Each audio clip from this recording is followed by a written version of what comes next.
The woman is a completely useless fool. Just wait and see. Next month we'll get rid of her, and she won't even realize it. I held my breath. The voice in the video was unmistakable. It was Scott Reynolds, my boss for the past 15 years. The phone screen glowed brightly in the darkness of my bedroom. The accompanying message was short and to the point. I think you should see this before you go to work on Monday. The sender was Ryan, a junior employee I had mentored when he first joined the company. I pressed play again. Just 30 seconds long, but enough to make my chest tighten. Scott stood in the middle of the crowd, a glass of wine in hand, his smirk dripping with arrogance. It was the annual party for Vanguard Consulting, the company I had devoted over a decade and a half to. They were laughing. The colleagues I once considered allies, the very people I had helped countless times, were now standing there, chuckling along with Scott's mockery of me.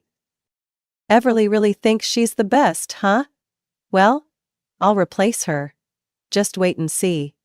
Next month, we'll have a fresh face sitting in her chair. Each word sliced through my pride like a knife. What did I do wrong? For 15 years I had worked tirelessly. Late nights, missed family gatherings, weekends buried under projects. Everything just to ensure Scott didn't have to take responsibility for his own mistakes. I had rewritten his speeches, handled PR crises for him, and even covered up financial blunders that could have jeopardized the company. And this was how he saw me? I tightened my grip on my phone. I didn't feel rage right away. I didn't scream or cry. Instead, something cold settled deep inside me. A sense of resolve.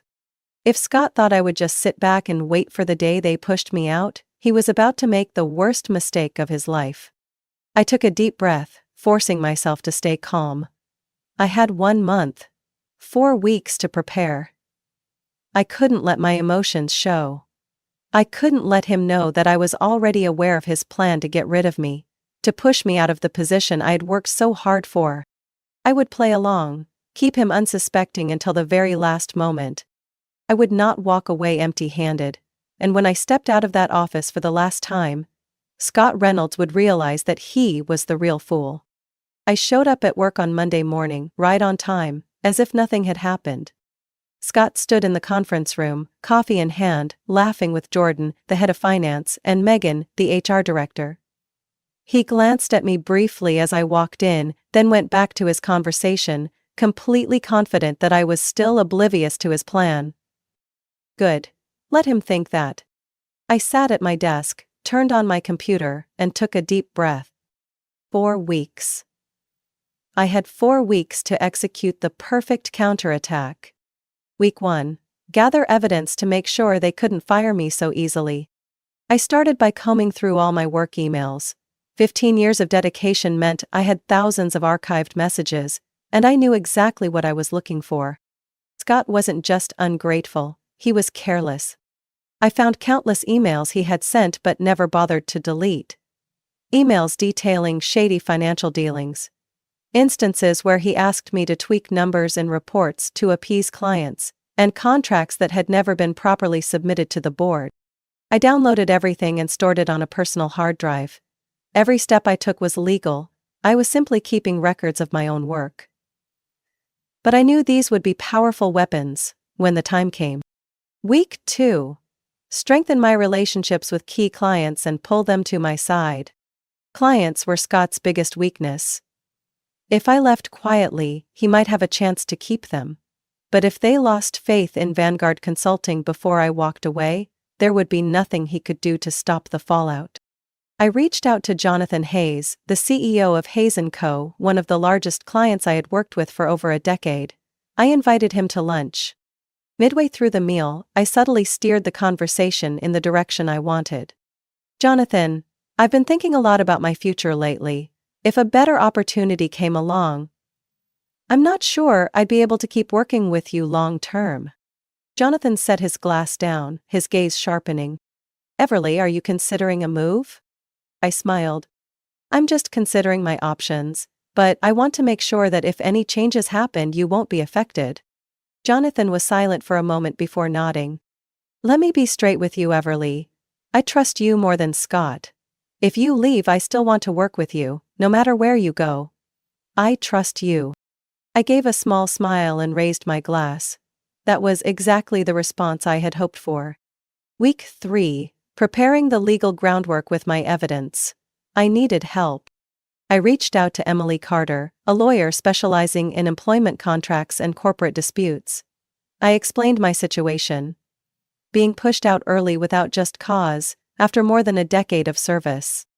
Emily reviewed the documents I had gathered and smiled.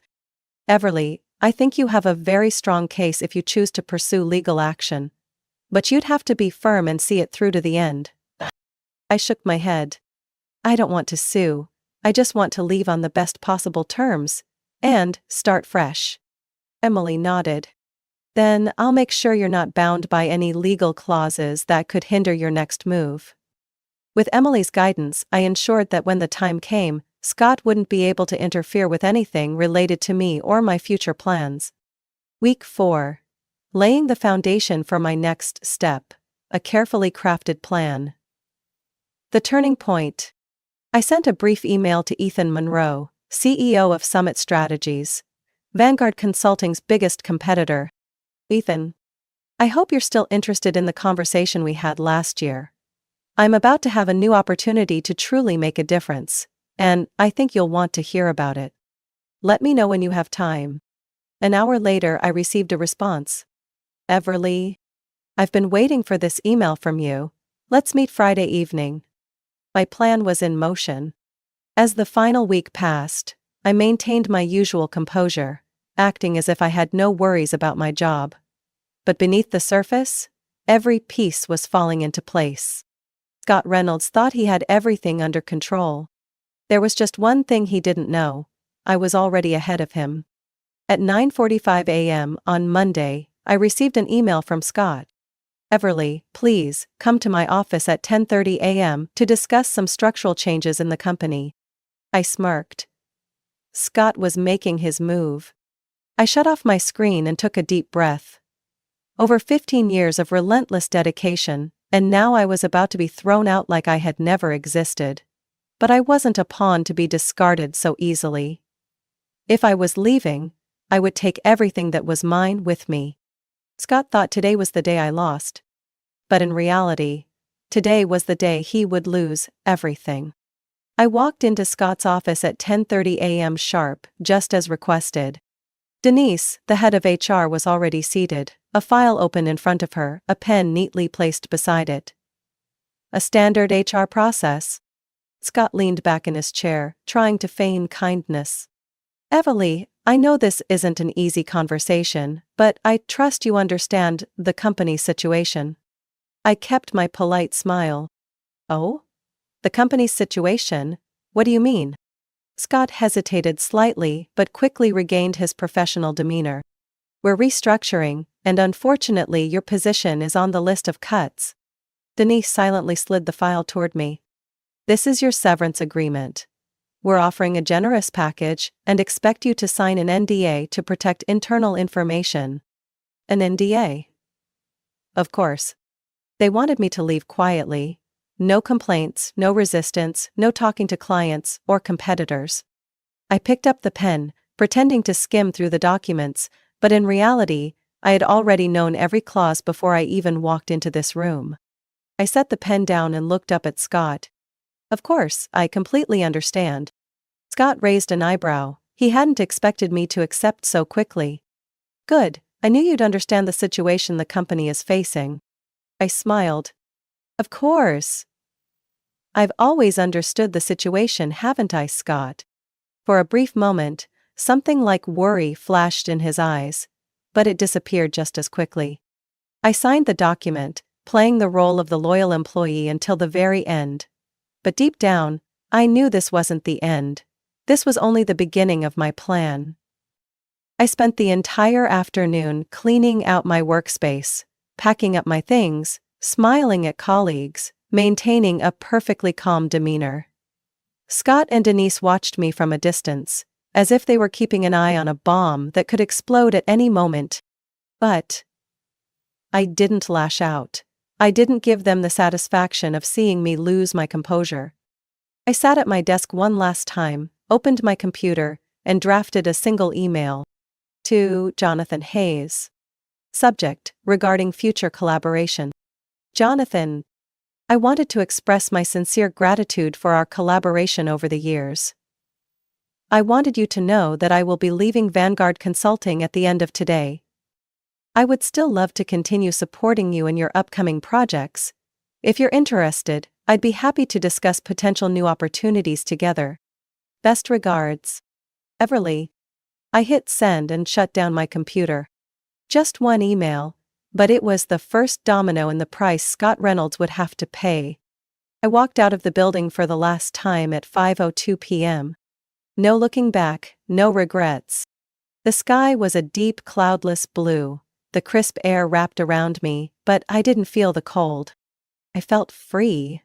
For the first time I had made the right decision. For myself. Scott thought today was the end of my story. But in reality, today was the beginning of his nightmare. Because he had fired me after all those years of relentless dedication to his company.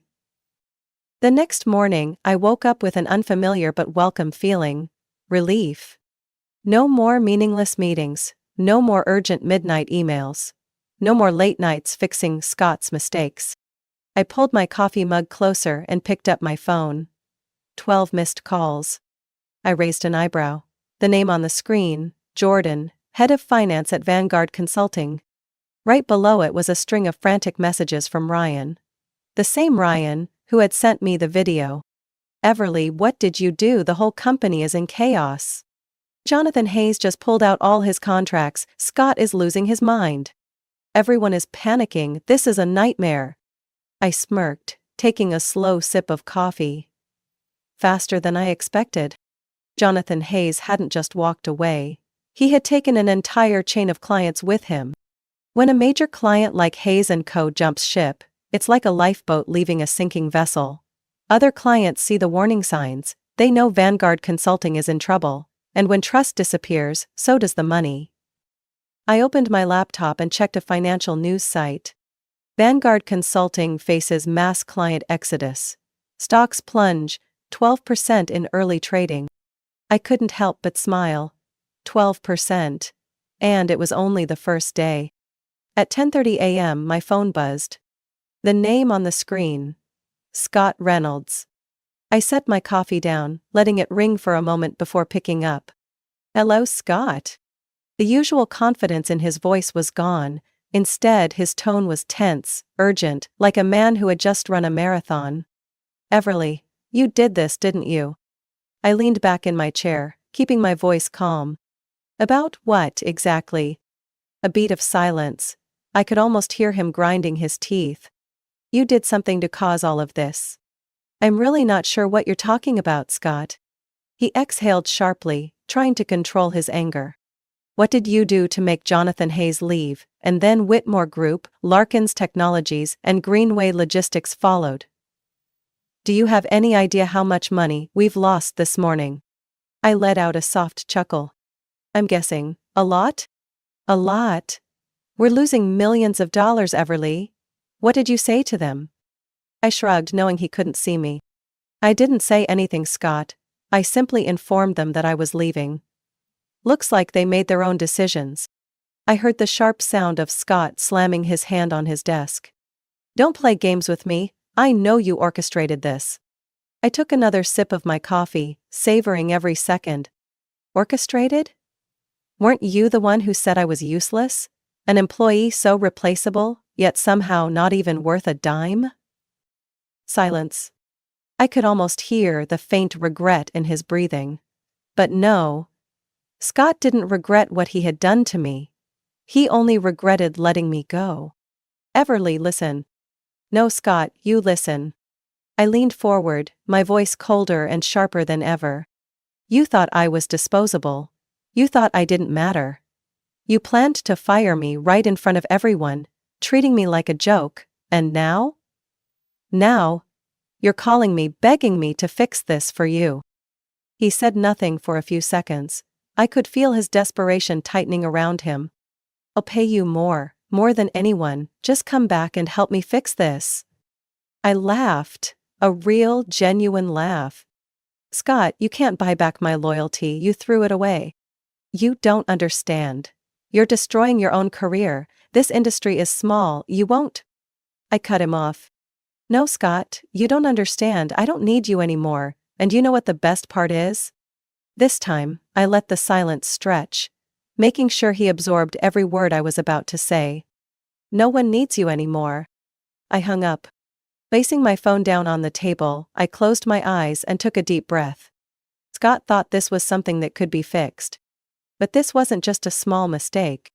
This was the beginning of his downfall. 3 days after I left Vanguard Consulting, the real storm hit. The company's stock plunged 18% in a single morning. CNBC, Forbes, and Business Insider all ran the headlines.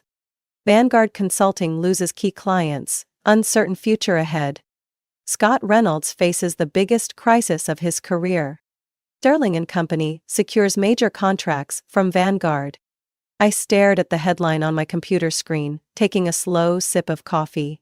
Everything was unfolding exactly as I had planned. At 2:45 p.m., my phone rang. Ryan. Everly, you won't believe this. Scott just got pulled into an emergency meeting with the board. Everyone is saying they're discussing his termination, holding him responsible for losing the company's biggest clients. He's taking the fall for everything. I smirked. Even better than I expected, that was bound to happen. It's not just that. Sterling and Company is exploiting every gap to steal our clients. This morning they announced a new contract with Whitmore Group. I leaned back in my chair, a wave of satisfaction washing over me. My strike had landed perfectly. Ryan lowered his voice, almost whispering, as if afraid someone might overhear. Everyone here is losing it, no one knows what's coming next. I do, I smirked. Scott Reynolds is about to lose everything. At 4:30 p.m., the board summoned Scott into the conference room. A vast room with glass walls, filled with men and women in tailored suits sitting around a long table. Their faces were cold, devoid of sympathy. Scott sat at the head of the table, trying to maintain his composure, but the sweat on his forehead told the real story. We'll get straight to the point. A voice spoke from the far end of the table, Richard Sterling, chairman of the board. Vanguard Consulting is on the brink of collapse. We have lost over 35% of our strategic clients in less than a week. Scott swallowed hard. We can still. No. We can't. Richard interrupted.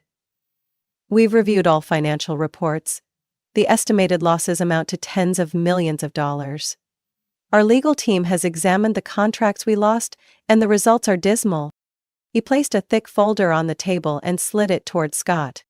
The clients she managed. They're all gone. Scott flipped through the pages, each number cutting into his reputation like a blade. Richard crossed his arms. We've tried to remain patient, but this situation cannot continue. Investors have lost confidence. They are demanding change and an immediate course of action. Scott clenched his fists, his voice dropping to a near plea. What do you mean? Another board member spoke. It's quite clear, you need to step down. We will appoint someone else to take your place. Silence blanketed the room. Scott's face went pale, he couldn't believe what he was hearing. No, I helped build this company, Richard Sterling remained unmoved. And now? You're the one destroying it.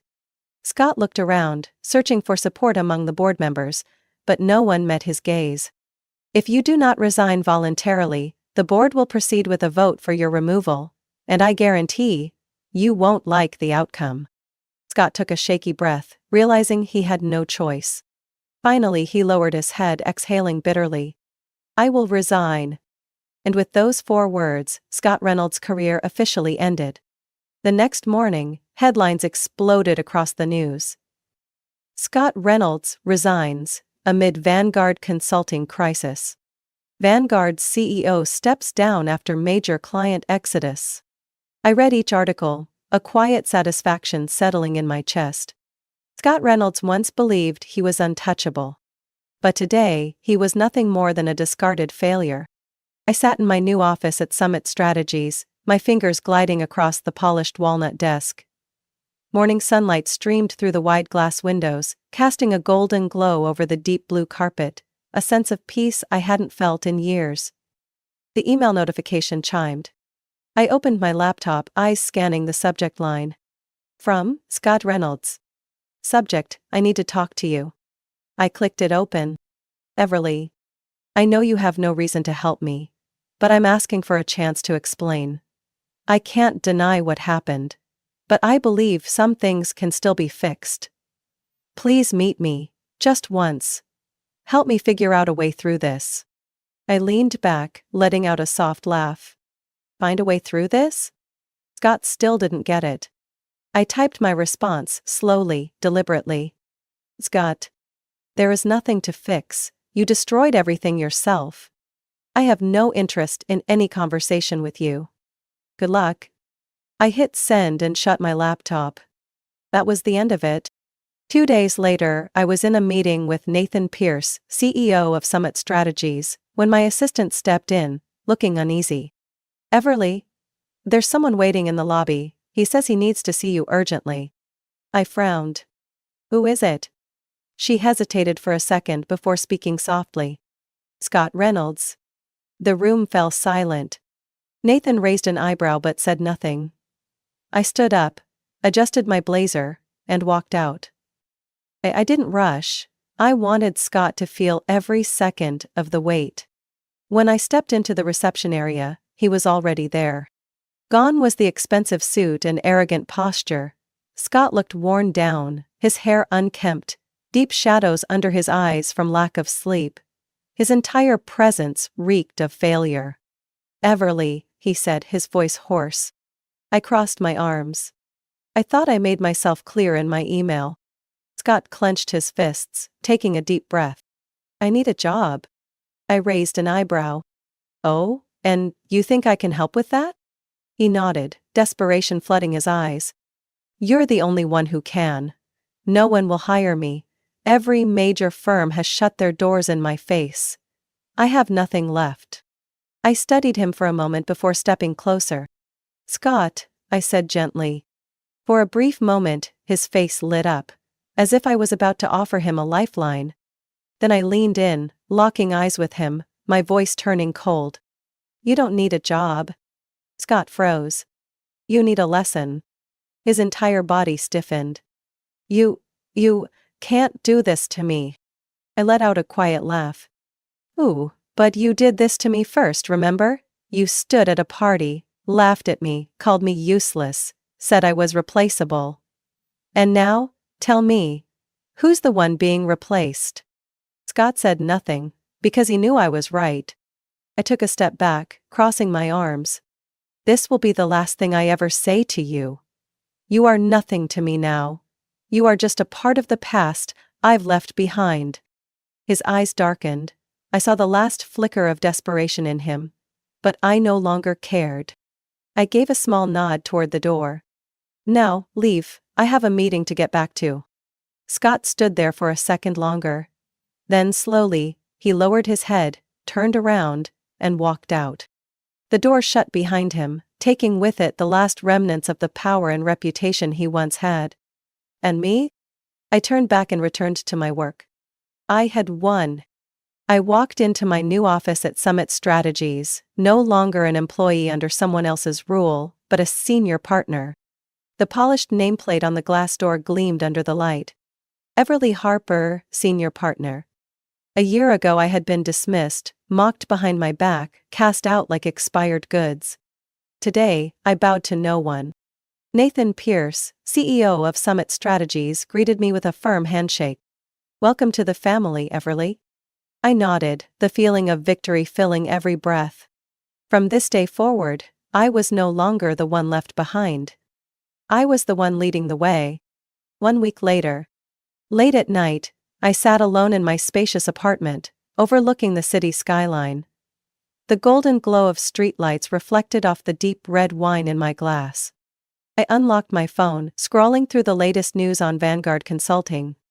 Former CEO Scott Reynolds loses all credibility. blacklisted from major firms. The price of firing his best employee. Summit Strategies continues expansion, securing 2 major contracts formerly held by Vanguard. Everly Harper, Summit Strategies' newest senior partner, is reshaping the consulting industry, now appointed as the firm's vice president. I smirked, scrolling past hundreds of comments on financial forums, where people were still buzzing about Scott's downfall. Some said he got what he deserved. Some called it karma. But most agreed on one thing: he had dug his own grave. And I simply let him fall on his own. I set my phone down, took a sip of wine, letting the bold flavor linger on my tongue. Outside, the city remained loud, moving forward as it always did. But I was different. I was no longer trapped in the endless cycle of blind dedication, of meaningless sacrifice. For the first time, after years of devotion, oppression, and being cast aside without acknowledgement, I was truly free, and finally recognized for my worth. I closed my eyes, took a deep breath, then exhaled slowly, whispering to myself, I did it, and I did it with pride. Everly's story is more than just the perfect act of revenge. It is a powerful lesson in self-worth. In the workplace, or in any aspect of life, loyalty should never be given to those who fail to appreciate you. Everly was betrayed, but instead of breaking down, she chose to rise, to fight smart, and to reclaim control over her life. This is proof that patience, the right strategy, and self-respect can turn failure into opportunity, turn those who underestimated you into those begging for a second chance. What do you think about Everly's story? If you were in her position, how would you handle betrayal and injustice? Share your thoughts in the comments below, and don't forget to follow the channel so you won't miss more compelling stories about life and family. I was never expected. Not in the way of my parents didn't plan for me, but rather, they never wanted me in the first place. I was the result of a mistake, an accident of fate. If everything had gone according to my mother's plan, I might have never been born. But here I was, in this world, in a family where my existence was nothing more than a burden. My name is Bella, and this is my story. My mother, Melissa, is a strong and ambitious woman. To her, work always came before family. She had no time to worry about trivial things, especially an unwanted child. When she found out she was pregnant with me at 41, she initially thought it was menopause. But then reality hit, and it hit too late to be fixed. I can only imagine the moment she told my father, Richard. He must have just stood there, silent and useless, unsure of what to do. My father was never a decisive man. He had no backbone, no voice in this family. Whether he agreed or protested, it didn't matter. The outcome remained the same. I existed. But if it hadn't been for my grandfather, Walter, I probably wouldn't have remained in this family for long. He was the only one who ensured that I would be born and have a decent life. He was wealthy and lived in Canada, but when he heard the news, he flew to the US to meet my parents. I can picture him sitting down, calm yet firm, telling them, Melissa, Richard, I know this isn't what you wanted, but this child is coming into the world, and I will not let my grandchild be abandoned. I will support you financially, but give this girl a chance. Eventually my mother agreed. But not out of love or responsibility. She accepted because of my grandfather's money. To her, I was never a daughter. I was a debt to be paid, and my grandfather was the financial backer. I was born prematurely, weak and sickly. My first days weren't spent in the warm embrace of my mother but inside an incubator in the hospital, surrounded by tubes and machines. And the only person who was always there for me wasn't my mother or my father. It was Aunt Anna. She never married, never had children, but maybe that's why she loved me more than anyone in this family ever did. While my mother was busy with work and my father had no idea what to do, Aunt Anna was there, holding my tiny hand through the incubator's openings, whispering words of encouragement. When I was finally strong enough to leave the hospital, Grandpa Walter helped once again. He bought my parents a bigger house, because my mother claimed the old one was too small for 2 children. But no matter how big the house was, I never had a place in it. I grew up in a house that felt like a museum, where everything had to be clean, quiet, and untouched, and I had to act as if I didn't exist. No one wanted me around. No one wanted me to be seen. Emma, my older sister, was 13 years older than me and had already established her own life before I was even aware of my place in this family. She had no interest in me, nor any reason to. I was just an inconvenience, a nuisance my parents accidentally acquired. I remember once, when I was about 6, I watched Emma put on makeup in her room. I asked, full of admiration, "Emma, can I watch you do your makeup?" She barely glanced at me before responding flatly, "No, Bella, go play somewhere else." "But I don't want to play alone," I pleaded. She slammed her mascara down on the dresser and turned to me, eyes filled with irritation. "Listen, we are not friends, okay? I'm not here to entertain you. Go bother mom or dad." But my parents didn't want to be bothered either. Every day when my mother came home from work, she would pour herself a large glass of wine and sigh. "For God's sake, Bella, can't you see I need some peace and quiet? Go to your room and entertain yourself." And my father?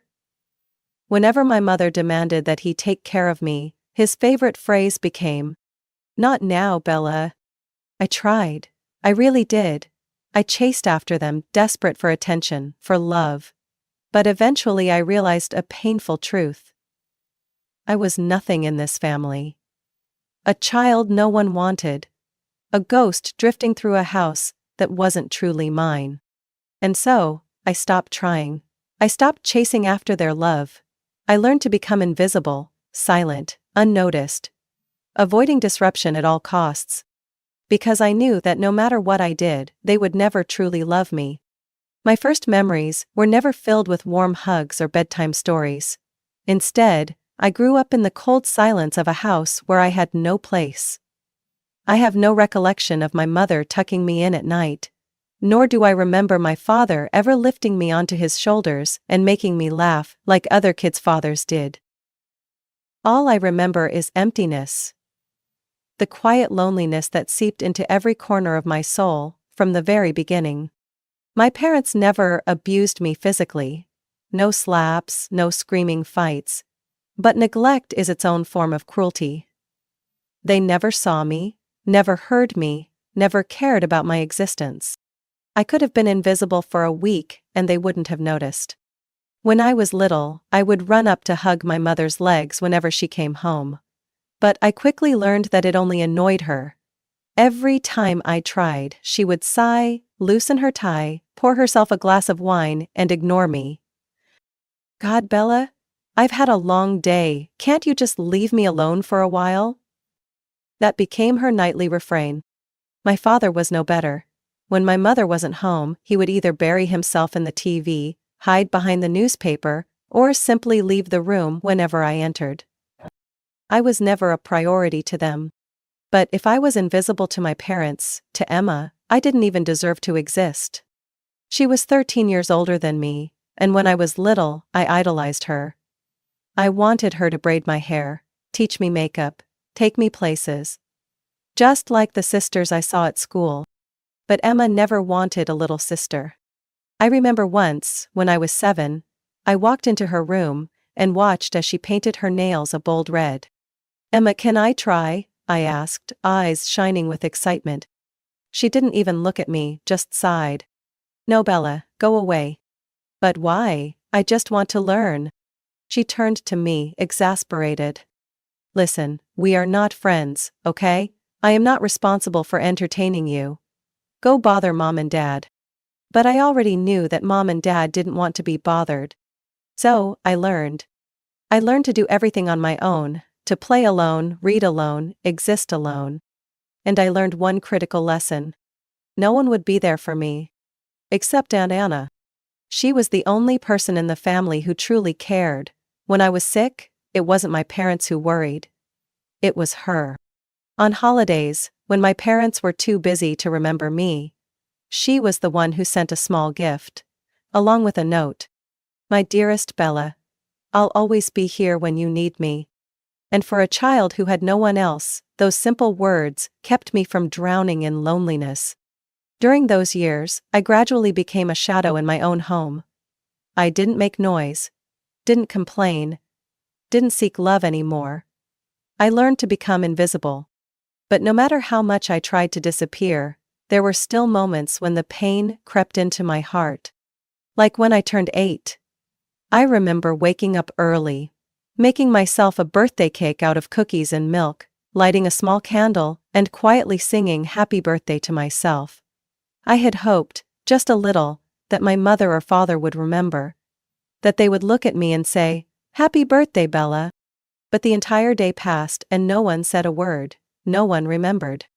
That evening, my mother came home after a long day at the office. I gathered all my courage to remind her. "Mom, today is my birthday." She frowned, as if I had mentioned something insignificant. "Oh, really? I was too busy and forgot. Happy birthday." She said it while pouring herself a glass of wine, never looking at me again. That night, I curled up under my blanket and whispered to myself, "It's okay, I don't need them, I'll be fine." But even as I told myself that, I knew I was lying. I wasn't fine, and maybe I would never be fine as long as I was in that house. I never expected an extravagant birthday party or expensive gifts. But I also never thought that my 15th birthday would be the day I lost everything, including the roof over my head. That day started like any other. I woke up in my small room. Dim light seeping through the curtains. There were no birthday wishes from my mother, no wrapped presents from my father. I had long been used to it. But even though I told myself not to expect anything, I couldn't stop the ache in my chest. I told myself it was okay. Aunt Anna would definitely remember. And sure enough, in the morning, she called me, her voice full of excitement. "Happy birthday, Bella, I have a surprise for you, come over this afternoon, okay?" I smiled, warmth spreading through me. Aunt Anna was the only person who ever made me feel loved. But I didn't know that, while I eagerly waited for the afternoon to come, everything at home had already changed. Forever. That afternoon I returned home from school, excited about the gift Aunt Anna had prepared. I stepped onto the front porch, my hand on the doorknob. But something felt off. The house was quieter than usual. There was no sound of the TV in the living room, no chatter from my mother on the phone. As I pushed open the door, a sense of unease washed over me. Everything in the house looked the same, yet there was something different. A baby stroller stood near the staircase. I frowned. I walked upstairs, heading toward my room out of habit. But when I reached for the doorknob, I froze. My door was closed. I never closed my door. A chill ran down my spine. I took a deep breath, turned the knob, and pushed the door open. The room was no longer mine. The soft lavender walls I once loved had been repainted a pale blue. My bed was gone, replaced by a pristine white crib. My belongings had vanished, replaced by stuffed animals and baby toys. I stepped back, feeling as if someone had punched me in the chest. This was my room. "What the hell is going on?" I whispered, my voice shaky. At that moment I heard footsteps behind me. I spun around and saw my parents standing at the doorway. "Bella?" My mother spoke first, her voice hesitant. "Where is my room?" I asked, my throat tightening. My father cleared his throat, avoiding my eyes. My mother, however, forced a smile. "Oh, we thought you should know. Emma is having a baby and she and her husband are moving in. We need space for the baby." I blinked, trying to process her words. "You mean, you took my room for Emma's baby?" I asked, my voice starting to tremble. My mother nodded as if it were the most natural thing in the world. "That's right, we needed the space, I know you'll understand, Bella." "Then where am I supposed to sleep?" I asked, clinging to a desperate hope that they had arranged something for me. My father crossed his arms, still not looking at me. "Well, about that. We think it would be best if you moved in with Aunt Anna." It felt like my heart had plummeted into an abyss. "Move out? But this is my home." My mother sighed, her tone shifting to annoyance. "Bella, you've lived here for 15 years. But now, our family has someone more important to consider. Your father and I agreed that it's best for you to live with Aunt Anna. You like being there anyway, don't you? I stared at them, waiting for some sign that this was just a cruel joke. But their cold, indifferent expression said it all. They were really kicking me out. So? I stammered, my voice barely above a whisper. Where are my things? My father pointed downstairs. It's downstairs, we've already packed it for you. Everything around me felt like it was shattering. On my 15th birthday, I came home only to realize that I was no longer part of this family. A surge of anger rose in my chest. Mom, do you know what today is? I asked, clenching my fists. My mother blinked, looking confused. What? Today is my birthday. I let out a bitter, painful laugh. And this is your gift to me? Throwing me out of the house? My mother sighed, exasperated. Aunt Davidson. Don't be so dramatic, Bella. We're just doing what's best for the family. Now, take your things and go. Aunt Anna is waiting for you. My father stepped forward and placed my suitcase at my feet, as if this was the final punctuation mark on my existence in this house. I stood there, staring at them, feeling a coldness I had never known before. They never truly loved me. And now, they didn't even bother hiding it. I bent down, picked up my suitcase and turned away, stepping out the door. As it slammed shut behind me, I knew I would never return. I walked down the road toward Aunt Anna's house, dragging my suitcase behind me. The cold wind stung my skin, but it was nothing compared to the chill inside me. They had really kicked me out. It wasn't a misunderstanding, it wasn't a moment of anger, it was a deliberate decision. When I arrived at Aunt Anna's house, she was already waiting at the door, worry etched across her face. But the moment she saw me, my red, swollen eyes, the suitcase in my hand, that worry turned into fury. Bella, what happened? I bit my lip, trying to hold it together. But the moment she pulled me into her arms, I couldn't hold it in anymore. I broke down. Aunt Anna didn't need to ask anything else. She led me inside, handed me a warm cup of tea and simply said, "You never have to go back there again." A few days later I received a call from Grandpa Walter. He had heard everything from Aunt Anna and wanted to see me. When I arrived at his house, he was standing there, his eyes filled with disappointment. But not disappointment in me. Disappointment in my parents. They really did that? He sighed, shaking his head. Unbelievable. After a long silence, he slid a gift box across the table toward me. I know this can't make up for everything you've been through. But happy birthday, Bella. I opened the box, my heart pounding as I saw a brand new phone. The latest model. I had never owned anything this valuable before. Thank you, I mumbled, unsure of what else to say. I want you to use it to stay in touch with Aunt Anna and me, he said, his gaze warm and serious. And if anything ever happens, call me immediately, okay? I nodded, gripping the phone tightly, not knowing that this device would soon become the most important tool in my life. Emma never considered me part of the family, so it was no surprise that I wasn't invited to her wedding. But Aunt Anna was. Whether they liked it or not, she was still family. And when she received an invitation, she decided to go. And I went with her. As I stepped into the grand banquet hall, I felt like an outsider. Around me were fake smiles, glamorous dresses, and a family that I no longer belonged to. Then, I saw my parents. My mother was beaming, her arm looped through my father's. Both of them looked proud and happy. Like the perfect, loving parents. Rage bubbled up inside me. They had kicked me out a week ago. And now they stood here, pretending to be the ideal family? I pulled out my phone, at first intending to take a picture of them, a reminder of who they really were. But then, an idea struck me. Live stream. I opened the camera, pressed the live button, and whispered, "Hi, Grandpa."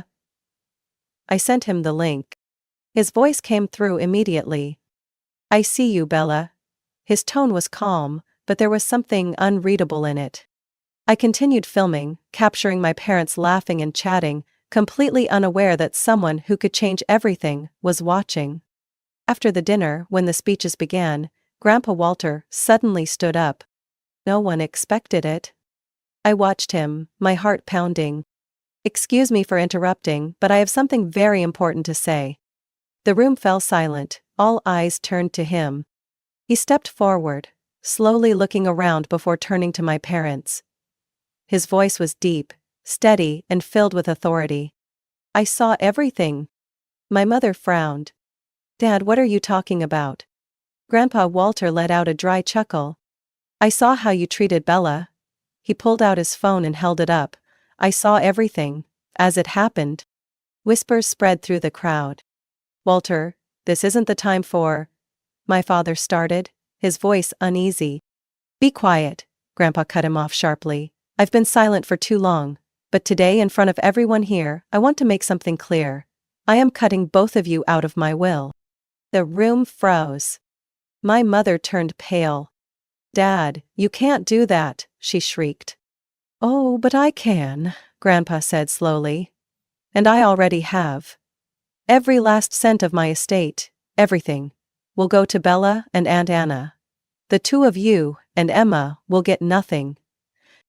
Gasps filled the room. Then, Emma started sobbing.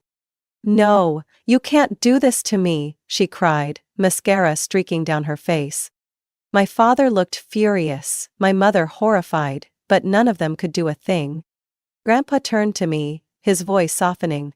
"Come on, Bella, we don't need to stay where we aren't wanted." I stood up, feeling the weight of 100 stares. But I didn't care.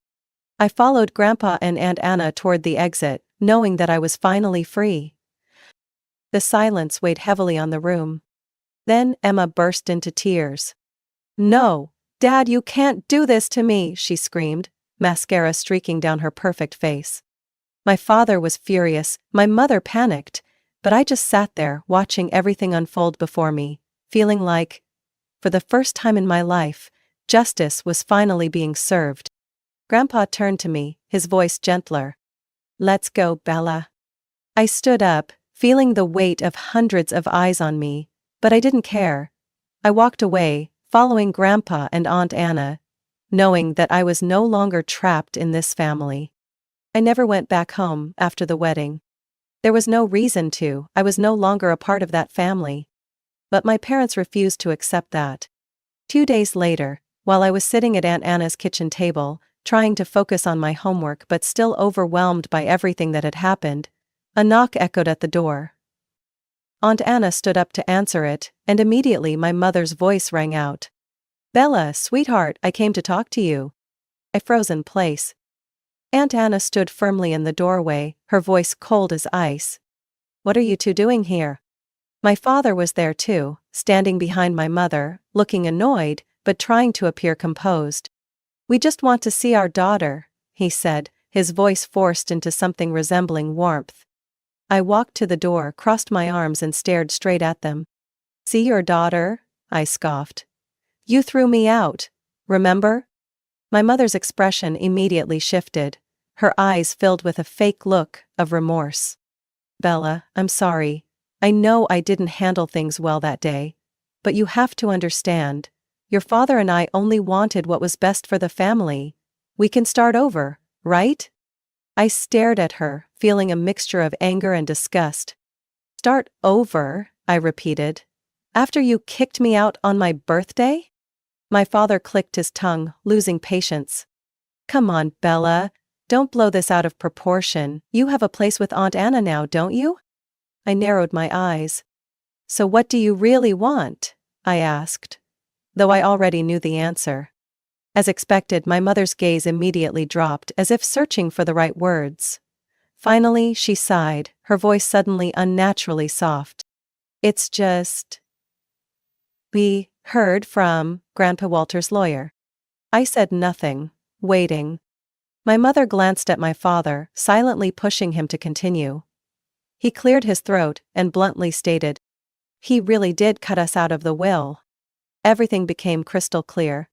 "And now you suddenly remember you have a daughter?" I asked, my voice cold. My mother quickly shook her head, forcing an awkward laugh. "It's not like that, sweetheart." "Don't call me that," I cut her off. Her eyes flashed with irritation, but she forced herself to stay calm. It's just, she adjusted her tone again. Grandpa is getting old. He could change his mind at any time. If you come back home, if we reunite as a family, maybe he'll reconsider. I laughed. A bitter, hollow laugh. You don't want me back. You want the money. My mother opened her mouth to protest, but I raised my hand to stop her. Don't bother pretending. I know you never loved me, and now, I don't need you anymore either. My father's patience finally snapped. Bella, stop being so stubborn. We're still your family. Aunt Anna, who had been standing quietly until now, finally spoke, her voice sharp. Family? She scoffed. What kind of family throws their child out on their birthday? My parents stiffened. My mother clenched her purse tightly, her face twisting in anger. Fine, she hissed, her voice like a blade. If you want to cut ties with your family, then just wait and see. I won't let this go. She spun around and stormed off, dragging my father with her. I slammed the doors shut. But they didn't stop there. After that day, my parents bombarded me with emails, text messages, and even tried to use other relatives to pressure me into going back. But I saw right through them. I knew what I had to do to end this once and for all. I turned to Aunt Anna. Auntie, I want you to become my legal guardian. Aunt Anna's eyes widened in surprise. Are you sure, Bella? I nodded. I never want to go back to them. Aunt Anna was silent for a moment, then nodded firmly. All right, we'll do this the legal way. We contacted a lawyer, and the process began. The most crucial piece of evidence was the live stream video from the wedding. When the lawyer submitted the video to the court, everything became undeniably clear. There was no way my parents could deny what they had done. The trial took place soon after. I sat beside Aunt Anna while my parents desperately tried to play the role of loving parents. But when the video was played before the judge, I watched as their faces turned pale.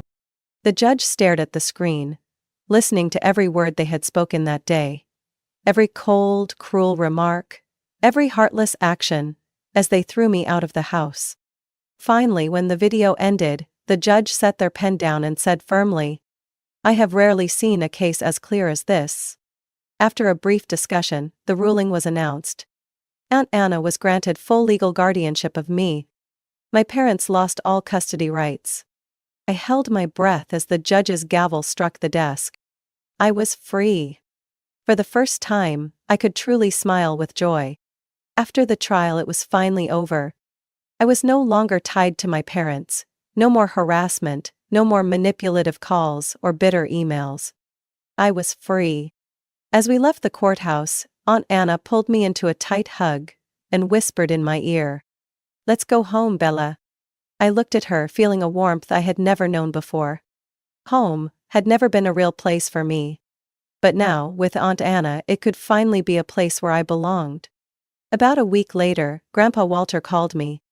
Bella, I need you to come to the lawyer's office with me. I had a feeling something important was happening, but I didn't ask questions. When I arrived, Grandpa Walter was already seated, his expression calm but resolute. In front of him was a thick stack of documents. He looked at me for a moment, then spoke gently. I've thought long and hard about this, and I don't want to wait any longer. He slid the paperwork toward me. This is my new will. My eyes widened. What do you mean? He smiled. I have officially changed my will. Everything I own, all of it, will go to you and Aunt Anna. Your parents and Emma will not receive a single cent. I was stunned. I had heard him declare this at Emma's wedding, but I never thought he would act on it so quickly. Are you sure? I asked, still in disbelief. Grandpa Walter nodded, his gaze unwavering. You deserve a real chance to build your future. You shouldn't have to suffer because of your parents' selfishness. I bit my lip, trying to contain my emotions. Thank you, truly, I whispered. Grandpa took my hand and gave it a gentle squeeze. You don't have to thank me, Bella. Just be happy. I didn't need to tell my former family about this decision, they would find out soon enough. And sure enough, just a few days later, Emma called me. My phone rang repeatedly, and when I saw her name flashing on the screen, I almost ignored it. But then I thought, maybe I should listen, just once, to see what she had to say. I answered, "Bella, what the hell did you do?" I pulled the phone away from my ear as her angry scream erupted. "What are you talking about?" I asked, though I already knew. "Don't play dumb." Her voice was filled with rage. "You made Grandpa change his will. You ruined everything. Do you have any idea how much I was counting on that money?" I raised an eyebrow. "Did you really think Grandpa was going to keep supporting you and our parents after everything they did to me?" I asked, my voice laced with sarcasm. "This isn't my fault," Emma shrieked. "It was Mom and Dad who treated you badly, not me, and now I have to suffer for it too? You're so selfish, Bella." I let out a dry, humorless laugh. "You're calling me selfish?" I asked. "I was the one thrown out of the house on my birthday, remember? I was the one treated like I didn't exist my entire life, and now, when Grandpa finally stands by my side, you're screaming at me like I'm the one who ruined your life?" Emma was silent for a moment. But then, she continued. "You're just getting revenge, aren't you? You've always been jealous of me. You've been waiting for the chance to destroy me, haven't you?" I sighed. "I don't want to waste any more time on this pointless conversation. If you really think I manipulated Grandpa just to hurt you, then you have bigger issues than I thought." And then, I hung up. It was the last time I ever heard Emma's voice. My life finally felt peaceful. No more calls from my parents. No more bitter words from Emma. I focused on my studies, and with Aunt Anna and Grandpa Walter's support, I could seriously plan for my future. I applied to college, researched scholarships, and for the first time in my life, I could look ahead without fear. On weekends, Aunt Anna and I cooked together, took walks in the park, or simply sat in comfortable silence, enjoying a peace I had never known in my old home. Grandpa Walter visited often. He told me stories about his youth, lessons he wanted me to remember. And whenever I doubted myself, he would place a hand on my shoulder and say, "You've been through so much, Bella. But you're still standing. You can do anything you set your mind to." And I believed him. I was no longer the abandoned girl. I was no longer the invisible child in my own family. I had a real family, Aunt Anna and Grandpa Walter. And no matter how painful my past had been, I knew one thing for certain. I would never let anyone manipulate or diminish me again. I had found my freedom. And I was going to live the life I deserved. Bella's story is a clear reminder that family isn't just where we are born. It's where we are truly loved and valued. She was abandoned by those who were supposed to care for her, but instead of letting that break her, she fought for her freedom and built her future. Her story reflects a harsh reality. Not everyone is lucky enough to have a loving family. But it also brings hope. That we have the power to choose our own family. To find the people who truly care for and respect us. What are your thoughts on Bella's journey? Have you ever experienced or witnessed something similar? Share your thoughts in the comments below. And don't forget to follow this channel for more powerful, real-life stories about family and resilience. My phone vibrated on the lab table, the screen flashing a name I knew too well. William Hayes, my father, CEO of Hayes Pharmaceuticals. The man I once admired, the man I once believed would always stand by my side. But that was in the past, when I was a child. Now, things were different.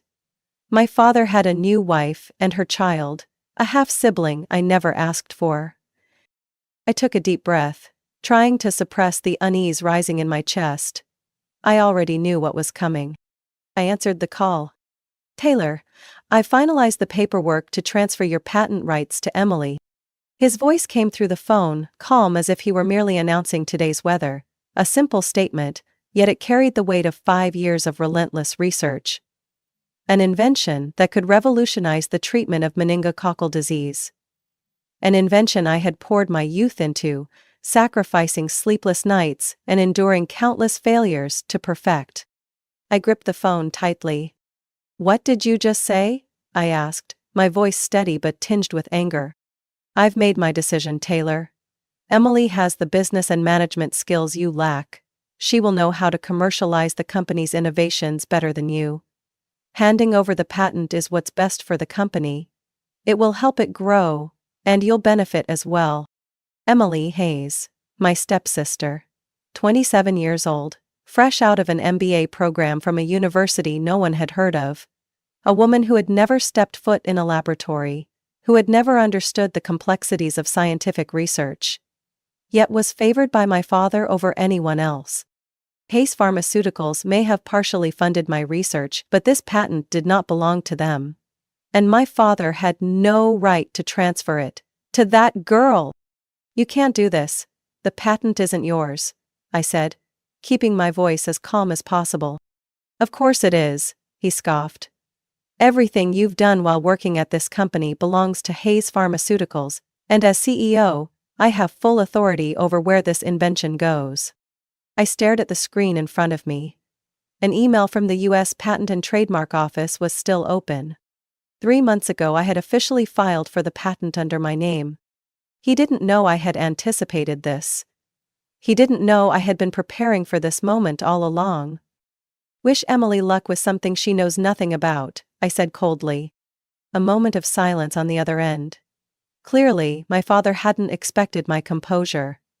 Perhaps he thought I would beg, get angry, or try to persuade him. But I did none of those things. So be it, he said after a pause, a hint of hesitation in his voice. The lawyers will send over the transfer documents for you to sign. Fine, I replied before hanging up. As soon as the call ended, I sent a message to Jessica Porter, my lawyer. He did exactly what we predicted. I wasn't nervous, out of fear. I was excited. I had seen this coming, and I had prepared for it. I set my phone down, but the anger inside me still burned. I knew my father would do this. 5 years of research, all my sweat and sleepless nights, and now he intended to hand it over to someone else, as if I had never existed. But to understand why I saw this move coming, we need to go back 2 years, to when everything started to change. Before my father remarried, Hayes Pharmaceuticals was everything to me. It wasn't just a pharmaceutical corporation, it was my mother's legacy. Evelyn Carter Hayes, a brilliant scientist, had co-founded the company with my father when it was nothing more than a small lab with a dream to change the medical world. She was the heart of the company, the one who laid the foundation for groundbreaking research in neurological treatments. When she passed away from the very disease she had dedicated her life to curing, I swore to continue her work. I threw myself into research, working tirelessly to build upon what she had started. And I believed my father shared the same vision. But then he met Victoria Reed, his second wife. Victoria entered our lives with a gentle smile and a sweet voice, but I quickly realized she was not as simple as she appeared. She brought her daughter Emily Reed, who immediately became the center of my father's world. At first I tried to form a relationship with Emily, but I quickly realized she had no interest in science or research. She didn't care about chemical formulas, had no understanding of biological mechanisms, and had zero grasp of the complexities of the pharmaceutical industry. The only things she cared about were influence and control. And my father handed them to her. I remember that fateful night, when my father stood in the middle of the company's annual gala, holding a glass of red wine, and proudly announcing, "I'm thrilled to announce that Emily will be taking on the role of Chief Strategy Officer at Hayes Pharmaceuticals. She will bring a fresh perspective, drive new business strategies, and modernize our company." I looked around, expecting a reaction from the scientists in the room, but most remained silent. They all knew Emily lacked experience, but no one dared to challenge my father, the CEO. I stood up and objected. "She hasn't worked a single day in this company," I said, struggling to keep my voice steady. But my father simply shook his head. "Taylor, you're a brilliant scientist, but you've never understood the market. Emily has the education and business vision you lack." That was the moment I understood everything had changed. From that day on, my presence in the company began to shrink.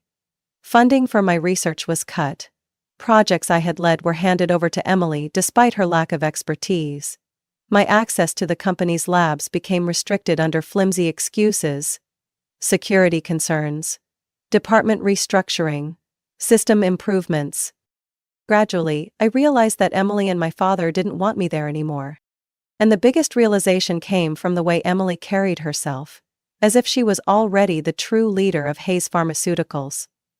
She attended research meetings, taking notes diligently, asking questions that only someone clueless about science would ask. Why can't we simplify this drug synthesis process? If it takes too long, we'll lose profits. Can we make an app to help customers track the drug's effects in real time? She wanted to turn a scientific breakthrough into a cheap, fast-tracked commercial product, something she thought could be streamlined without understanding how it actually worked. I couldn't let that happen. Not to my research, not to my mother's legacy. I couldn't let Emily, someone who had no understanding of what we did, destroy the most important work of my life. I reached out to Jessica, an old friend from college who had since become one of the top intellectual property lawyers. When I told her about my situation, she wasn't surprised. "Taylor, this happens in the pharmaceutical industry more than you think. But if you want to retain ownership of your research, we have to act now." Jessica helped me build a plan. First, I began collecting evidence. Every email denying me funding, every internal document showing changes to my access, every message from Emily about how she wanted to learn more about my work, and my data, later rebranded under her name. Each piece could become part of the legal case against them. But the most important thing was the patent. Jessica advised me to file for the patent independently, ensuring that the critical breakthroughs in my research were not owned by Hayes Pharmaceuticals.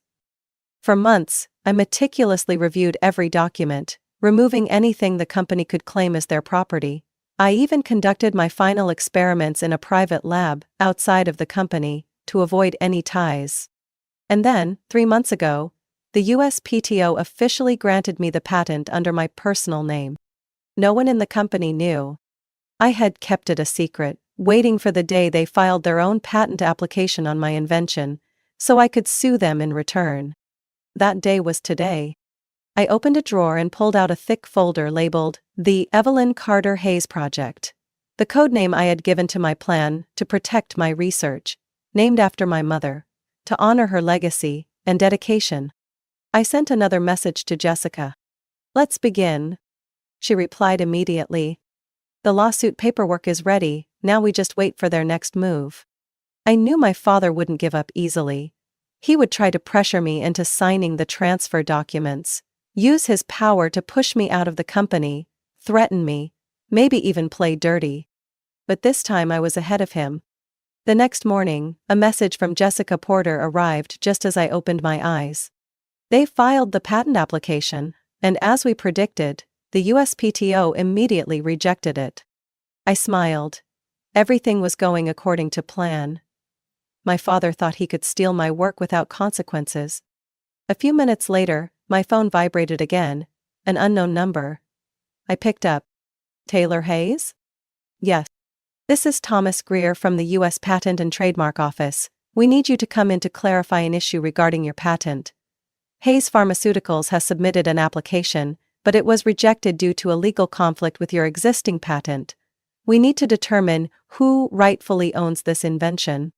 "I'll be there," I replied calmly. Hayes Pharmaceuticals Law Office, 10 a.m. The large conference room overlooked the city skyline. My father sat at the head of the table, Emily beside him, along with a team of lawyers.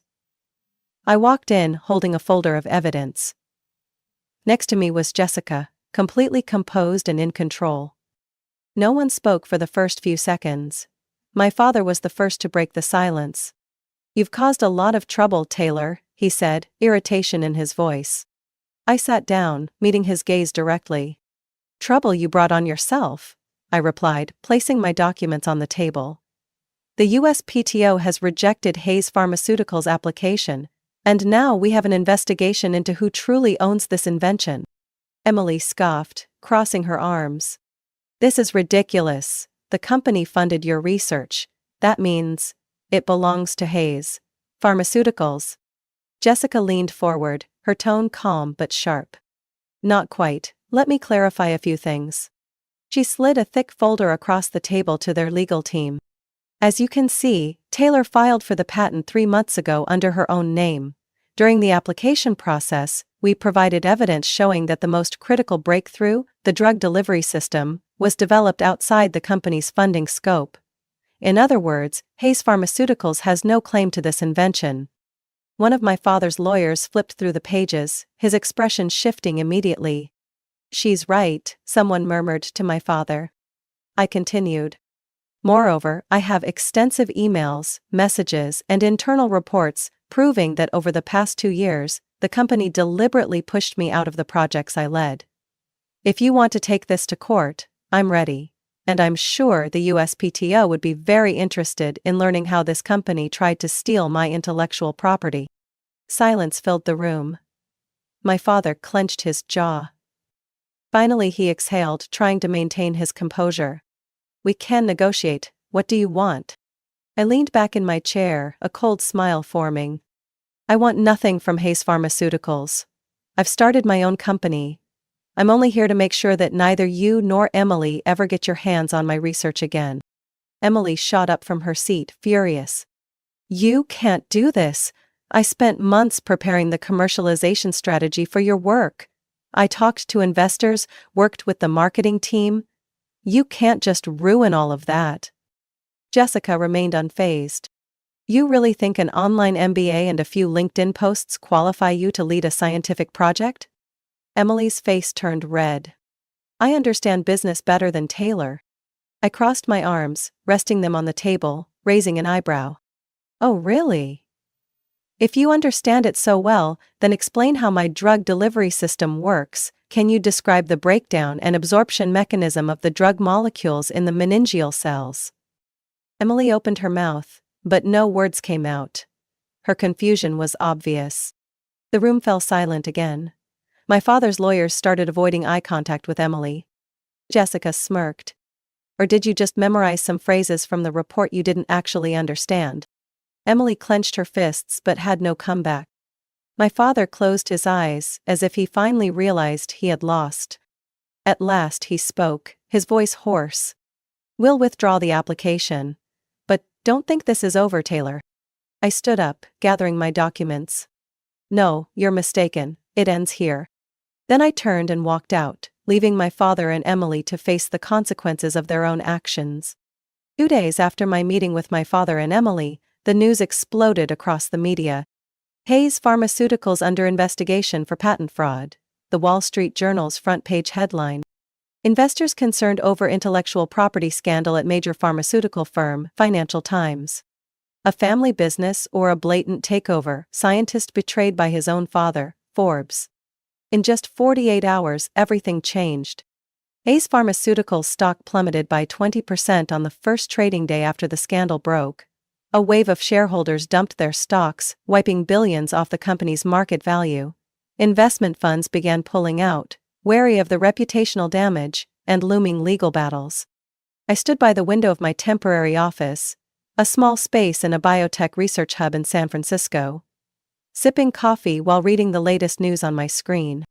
Beside me, Jessica Porter set down her phone, a satisfied smile on her face. "The judge has granted an emergency injunction. Hayes Pharmaceuticals can no longer claim any ownership over your research." I leaned back in my chair, feeling a weight lift from my chest.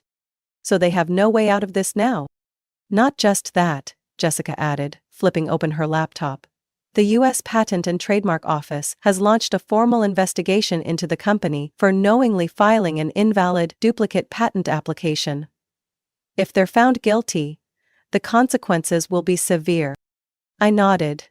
My father thought he could manipulate the system, thought he could discard me like any other employee forced out of a company. But this time, he and Emily had underestimated me. That afternoon I received a call from a Bloomberg reporter. "Dr. Taylor Hayes, can you confirm that you have left Hayes Pharmaceuticals and started your own company?" I didn't hesitate. "Yes, I have founded Hayes Biotech." The moment those words left my mouth, I felt it. Freedom. For years I had been trapped under my father's control, manipulated and undervalued. But now I had my own company, where I would dictate my own future. No one could take that away from me. The next day, my name was on every major headline. Dr. Taylor Hayes leaves family company, launches Hayes Biotech to continue breakthrough research. Young scientist defeats his own father's corporation in intellectual property battle. I received hundreds of emails, not just from investors but from scientists, former colleagues, people who had worked under me and had also been stifled by Hayes Pharmaceuticals' corporate politics. Taylor, if you're hiring, I want in. We believe in your research, let us help you bring it to the world. For the first time in years, I felt happy, and for the first time, I wasn't alone. 3 days later, I received a message from my father. Taylor, we need to talk. I didn't respond right away. This time he no longer had any control over me. I turned to Jessica. What's our next step? She smiled and placed a contract on the table. Now, we secure funding, Hayes Biotech needs capital to expand, and the good news is, many people are eager to invest. I picked up the document, scanning the list of potential investors. From major venture capital firms to private benefactors, everyone wanted a piece of this project. Leaning back in my chair, I let a small smile form. My own career had begun. A fresh start for a brighter future. I sat in my office at Hayes Biotech, a steaming cup of coffee in hand, eyes fixed on my computer screen as news headlines flashed before me.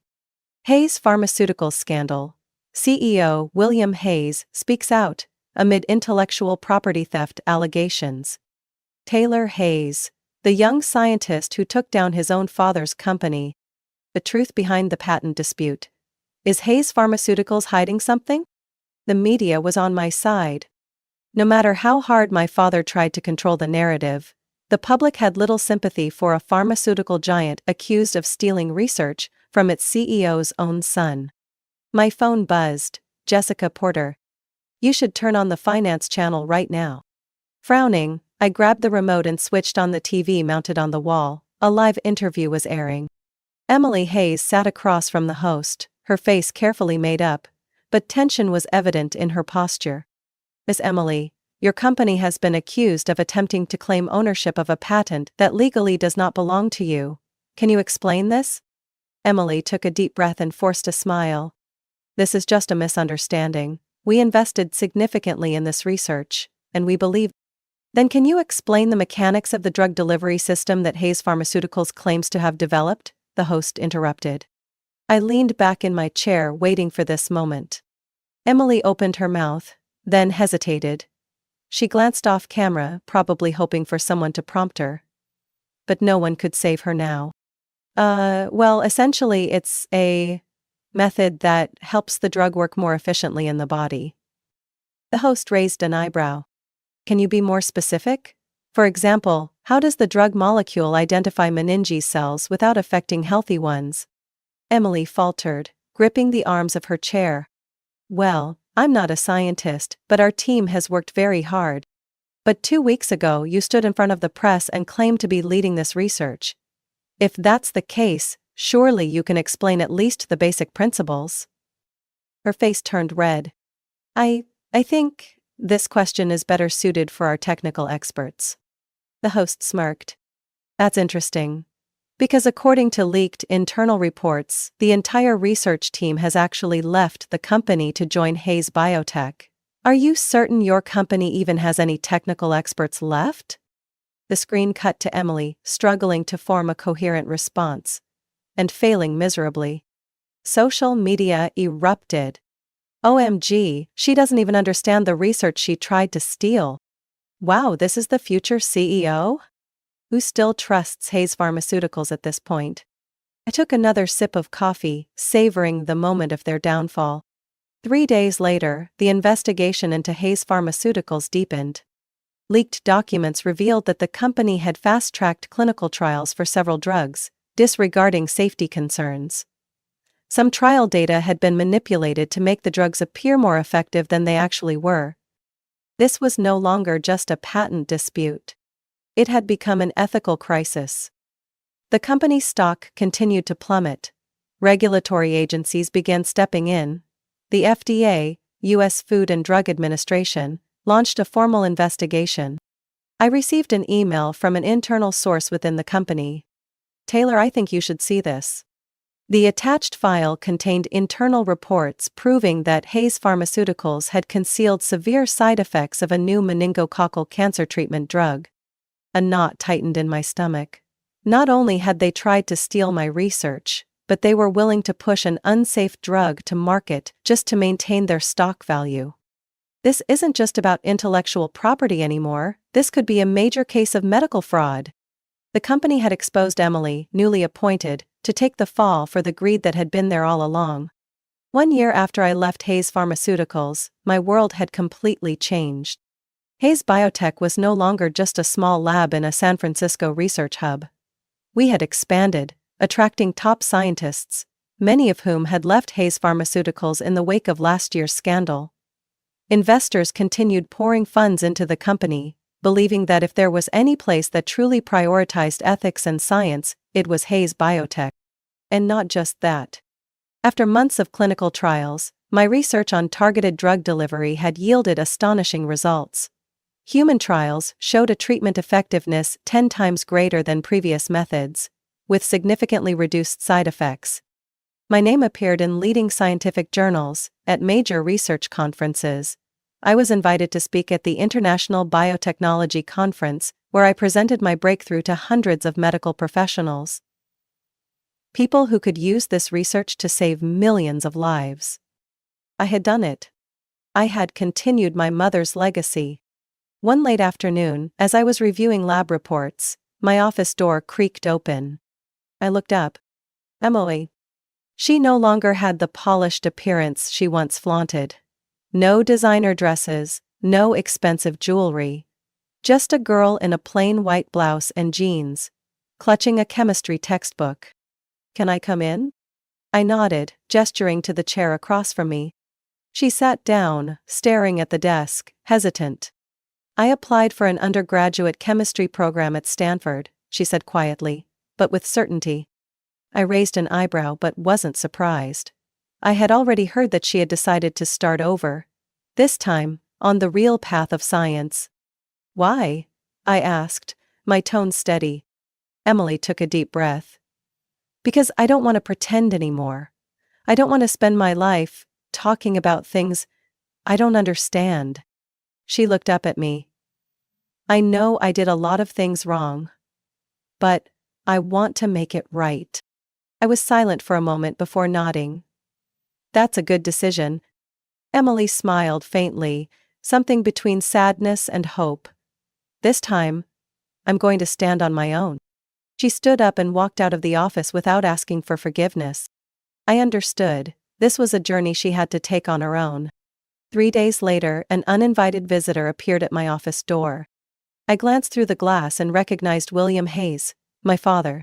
He looked nothing like the man I had last seen.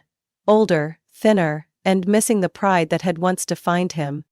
I hesitated for a few seconds, then pressed the button to unlock the door. My father stepped inside, standing silently for a moment before speaking. "You did it." His voice was slightly hoarse. I looked at him, waiting for him to continue. "Your mother would have been proud."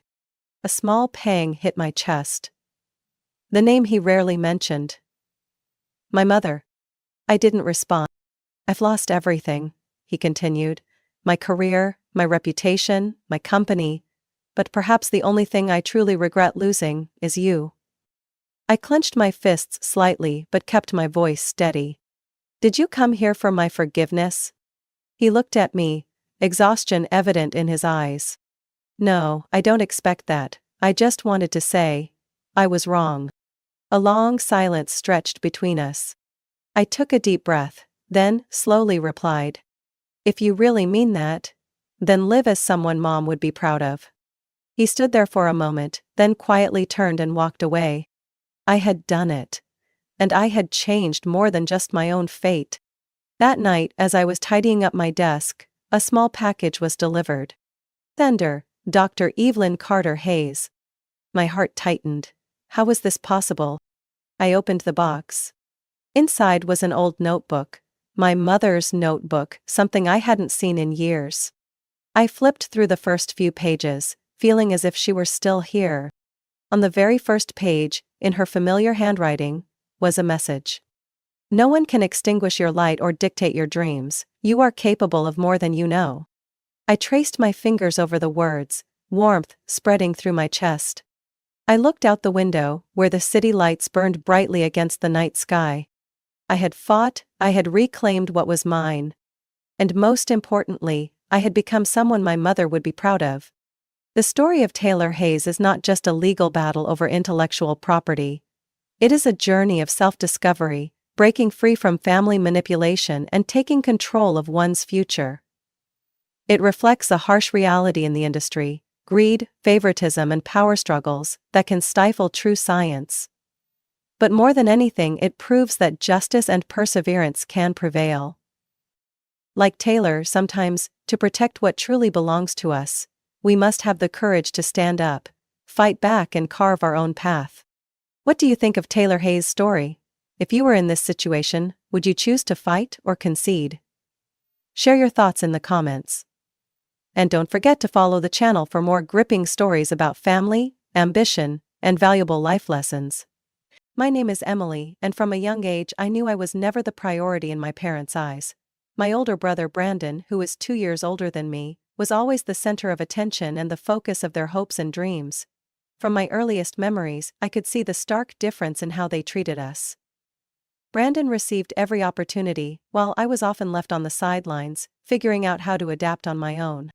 When Brandon joined the school basketball team, my parents spared no expense to support him. They spent money on the best shoes, hired a private coach, and even hosted parties to celebrate his victories. I remember once telling my mom that I wanted to take an art class at the community center. She simply smiled and said, "Maybe next year, sweetie. This month's money has to go toward Brandon's training fees." I quickly learned it was better not to ask for anything, because the answer was always, "We don't have enough money." The disparity became even more glaring when Brandon entered his senior year of high school, and I was just 14. One evening at dinner, my parents proudly announced that they had saved enough money to send Brandon to a prestigious university out of state. Not only that, but they had also arranged for him to have a small apartment near campus so he could focus on his studies. I sat silently as my parents and brother enthusiastically discussed his bright future, my chest tightening with every word. I knew that if they had poured all their savings into Brandon, there would be nothing left for my college education. In the evenings that followed, I lay awake, worrying about my future. But instead of feeling defeated, I decided to take action and change my circumstances. The next day I visited my grandparents, who owned a small antique shop in town. I told them about my dream of going to college and the challenges I was facing. My grandfather looked at me thoughtfully and said, "Emily, I could give you the money, but I think it would be better if you earned it yourself. Would you like to work at the shop after school?" Without hesitation I nodded, feeling as if I had found a glimmer of hope in the darkness. From that day forward I began working at my grandparents' antique shop after school. The job wasn't easy, but I learned a great deal.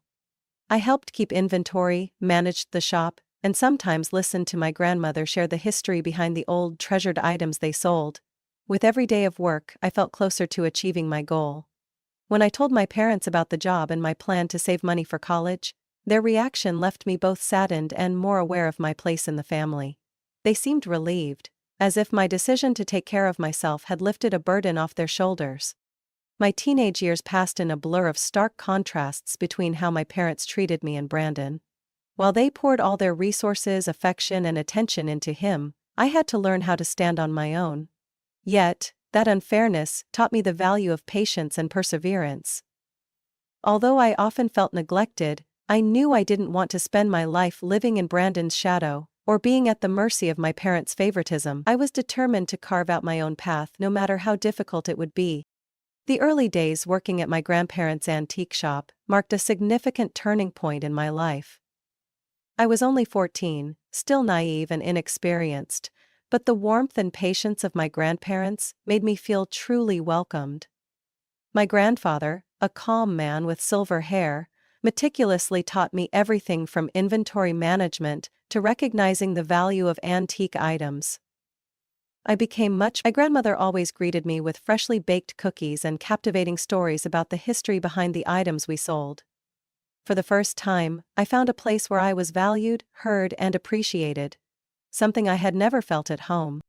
Working at the shop wasn't easy, especially while juggling school. Mornings were dedicated to focusing on my studies, and as soon as the school bell rang, I would head straight to the shop. At first, my body ached from standing all day, organizing shelves and assisting customers. But gradually I adapted to the rhythm of the work, and my effort began to pay off. At the end of each week, my grandparents would hand me a small paycheck. Each bill and coin went into a wooden box I kept at my bedside, and with every addition I felt a satisfaction I had never experienced before. It wasn't a large amount, but every dollar represented my hard work and determination, and I knew I was inching closer to my goal. While I kept myself busy with work and studies, things at home remained the same. My parents continued to pour all their attention into Brandon. Every evening, I would come home to find them deeply engrossed in discussions about his future, planning his move to the prestigious university, picking out furniture for his apartment, and ensuring everything was perfect for him. I didn't expect them to ask about my day or offer encouragement. I had long accepted my place in the family. Yet, there were moments when the sight of them all huddled together while I sat quietly in the background made me ache with loneliness. I wanted to scream, "I'm your child too, I have dreams too, I need support too." But instead, I swallowed my pain, reminding myself that I didn't need them, that I could achieve my dreams on my own. 3 years passed and my job at the antique shop became more than just a means to save money for college. It taught me invaluable life lessons. I learned how to communicate with customers, evaluate the worth of items, and most importantly, face challenges with patience and resilience. These skills not only helped me at work, but also built my self-confidence, something I had lacked growing up in Brandon's shadow. By the time I reached my senior year of high school, I had saved enough to cover my first year at a nearby community college. I didn't tell my parents about the money I had saved, because I knew they would see it as my responsibility, rather than a personal achievement. Instead, I shared the news with my grandparents, and the pride in their eyes was the only validation I needed. My grandfather even handed me an antique pocket watch saying, "You'll need this to remind yourself that time is the most precious resource. Don't waste it on people who don't value you."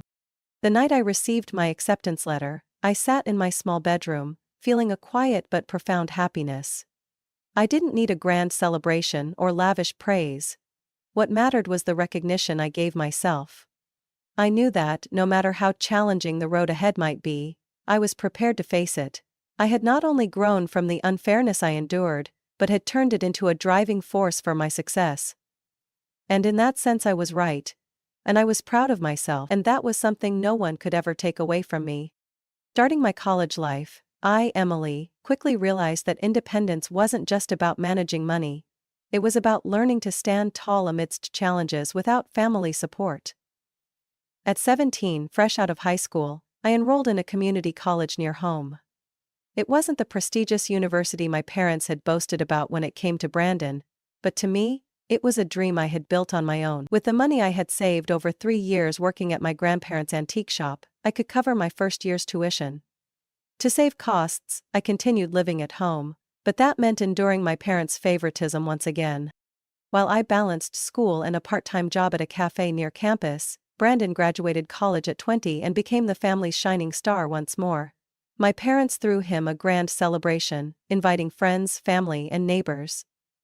Meanwhile, when I completed my first year of college with stellar grades, no one in my family acknowledged it. That evening's dinner was just another ordinary meal I cooked for myself. No cake, no congratulations, no proud smiles. I quietly celebrated my success alone because I knew waiting for recognition from my parents would only lead to disappointment. Things worsened when Brandon announced his engagement to his girlfriend Grace the summer after his graduation. Not only that, but they planned to move into a spacious apartment in New York City. An apartment my parents readily supported financially to help them start their new life. While I scraped together every penny to cover tuition and the exorbitant cost of textbooks, my parents spared no expense for Brandon and Grace's lavish wedding. I wasn't jealous, but I felt a deep sadness realizing that, in my parents' eyes, I had never truly been a priority. That fall, as I started my second year of college, I decided it was time to move out. At home, I constantly felt like an outsider, someone misplaced within her own family. I found a small apartment near campus, modest but cozy enough to give me the sense of freedom I craved. My income from the cafe job covered my expenses, and I finally began to feel a sense of stability in my life. Free from the complaints and comparisons at home, I could fully focus on my studies and work. Even after distancing myself, my parents still found ways to interfere. One day my mom called me with an unexpected request. "Emily, you should send some money home. Brandon and Grace need extra help furnishing their new apartment," she said, her tone matter-of-fact. I was stunned. They had given Brandon all the support I had needed, and now they wanted me, a part-time working college student, to chip in so my brother could live comfortably? I took a deep breath and replied, "Mom, I'm sorry but I can't. I need the money for my education and living expenses." There was a pause before her tone turned colder. "Emily, we're family. You can't be so selfish." I didn't know how to respond. My entire life I had never been selfish. I had given up what I wanted, worked tirelessly to carry my own weight, and never asked for more than the bare minimum. Yet even now my efforts were dismissed.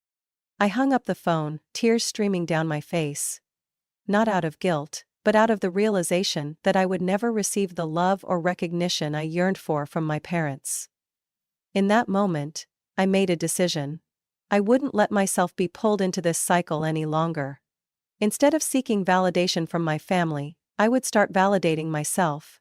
And from that moment on, I knew my life was mine to shape, not theirs to dictate with their unreasonable expectations and favoritism. I never imagined I would face what happened when I was 20 years old. In my final year of college, balancing work and studies to prepare for my future, a call from my mom turned everything upside down. "Emily, Brandon is going through a tough time. You know, his business just failed, and Grace is really overwhelmed with taking care of the baby. They need a place to stay temporarily. Can you let them stay at your apartment? And if possible, could you help out a little financially?" I still had to live with my mom. "And if possible, could you help out a little financially?" My mom's voice carried an air of urgency, softened by an attempt to make it seem like this was the obvious, natural thing for me to do. I bit my lip, anger and frustration welling up inside me. I had worked hard to pay for this apartment, to build a peaceful life for myself, and now it was about to become chaotic. I wanted to say no, but my mom's pleading and veiled guilt, tripping me with little choice. "Fine, but only for a short while," I replied reluctantly. My mom sighed in relief, while I felt the weight of an enormous burden settle on my shoulders. He hadn't missed a beat. A few days later, Brandon, Grace, and their baby Tommy moved in. From the moment they stepped through the door, I knew my life was about to change drastically. Brandon carried himself with his usual air of arrogance, despite his evident failure. Grace looked perpetually exhausted, and Tommy's cries filled the small apartment, making it nearly impossible for me to concentrate on anything. Within weeks, my once peaceful home had turned into a chaotic mess. As I said, baby toys littered every corner, dirty dishes piled up in the sink, and tension hung thick in the air as Brandon and Grace bickered constantly. I tried to endure it, but things got worse when my parents demanded that I contribute more financially to support Brandon. "Emily, you've had a steady job, and you've been paying rent for this apartment all along, but now that there are more people, costs have gone up. We need you to chip in more," my mom said, her tone more of a command than a request. I tried to stay calm, but inside I was fuming. "But I'm sleeping on the couch, and I'm the one paying for everything here. Brandon and Grace could contribute a little, right?" I argued, trying to keep my voice steady. My mom simply responded, "Brandon has been through a rough time. You can't expect him to contribute right now." The unfairness of it all left me feeling even more disheartened. I was footing all the bills, living on a couch in my own apartment, while Brandon and Grace enjoyed the bedroom without contributing a dime. Every evening after work, I came home to a messy apartment, Tommy's relentless cries, and Brandon's complaints about how he didn't deserve to be treated like this. I felt invisible. reduced to nothing more than a means to accommodate everyone else's needs. Precisely how it should have been. In an attempt to improve the situation, I once suggested, "Brandon, my company is hiring for a few positions. I could refer you to HR, it could help you get back on your feet." But he just scoffed and replied, "A low-level job? Emily, I'm a businessman, I don't do menial work." His arrogance and lack of accountability were the final straw. I realized that no matter how much I sacrificed, Brandon, my parents, and Grace would never appreciate my efforts. End of page. Eventually, I knew I couldn't keep living like this. One evening, after staring at a pile of dirty dishes and listening to Tommy's cries that seemed endless, I opened my laptop and started searching for apartments. I found a small studio near my workplace, affordable with my salary.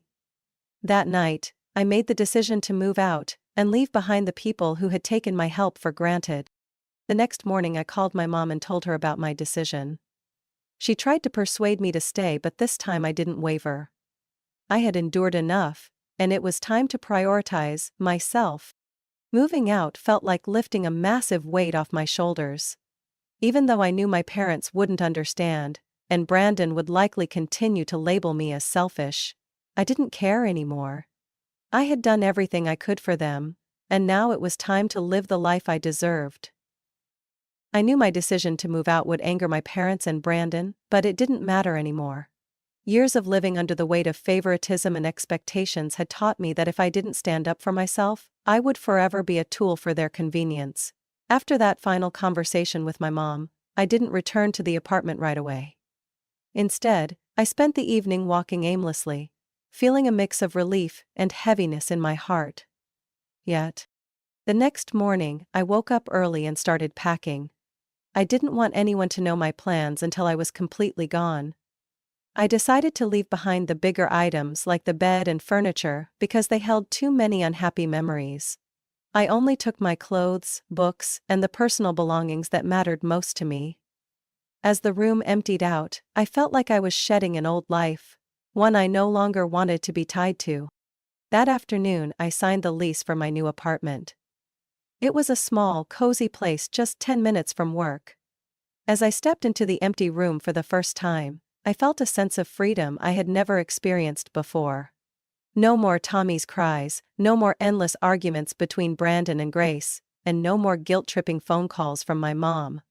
This was my space, a place where I could finally start fresh. That evening, as I unpacked my belongings, my phone rang. It was my mom. I sighed, knowing the conversation wouldn't be pleasant. "Emily, what are you doing? Why did you move out without telling us? Don't you know Brandon and Grace need your help?" Her voice was a mixture of anger and disappointment. I stayed calm and replied, "Mom, I've done everything I can to help them. But this is my limit. I can't keep living like that." She wasn't willing to accept my answer. "You're being selfish, Emily. Family is about supporting each other. Brandon is struggling, and you're abandoning him as if you have no responsibility." I took a deep breath, trying to keep my frustration in check. "Mom, family doesn't mean forcing one person to carry the burden so everyone else can live comfortably. I've done my part. And now it's time for Brandon and Grace to take responsibility for themselves." Before she could say anything else, I added, "I've contributed enough, the rest is up to them." As I hung up, I felt both relieved and sad. Even though I knew I had made the right decision, the familiar feeling of being abandoned still lingered. But this time, I reminded myself that I wasn't the one being abandoned.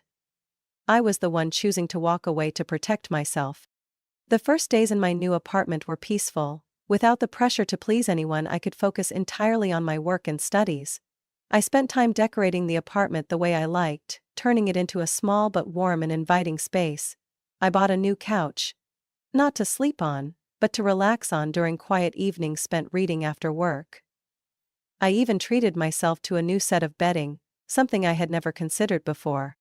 A month after I moved out, I heard from my grandparents that Brandon and Grace still weren't paying rent, and my parents were covering all the costs.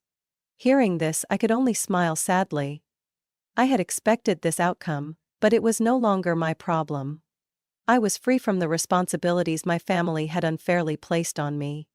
For the first time in my life, I felt like I was truly living, not for anyone else's expectations, but for myself.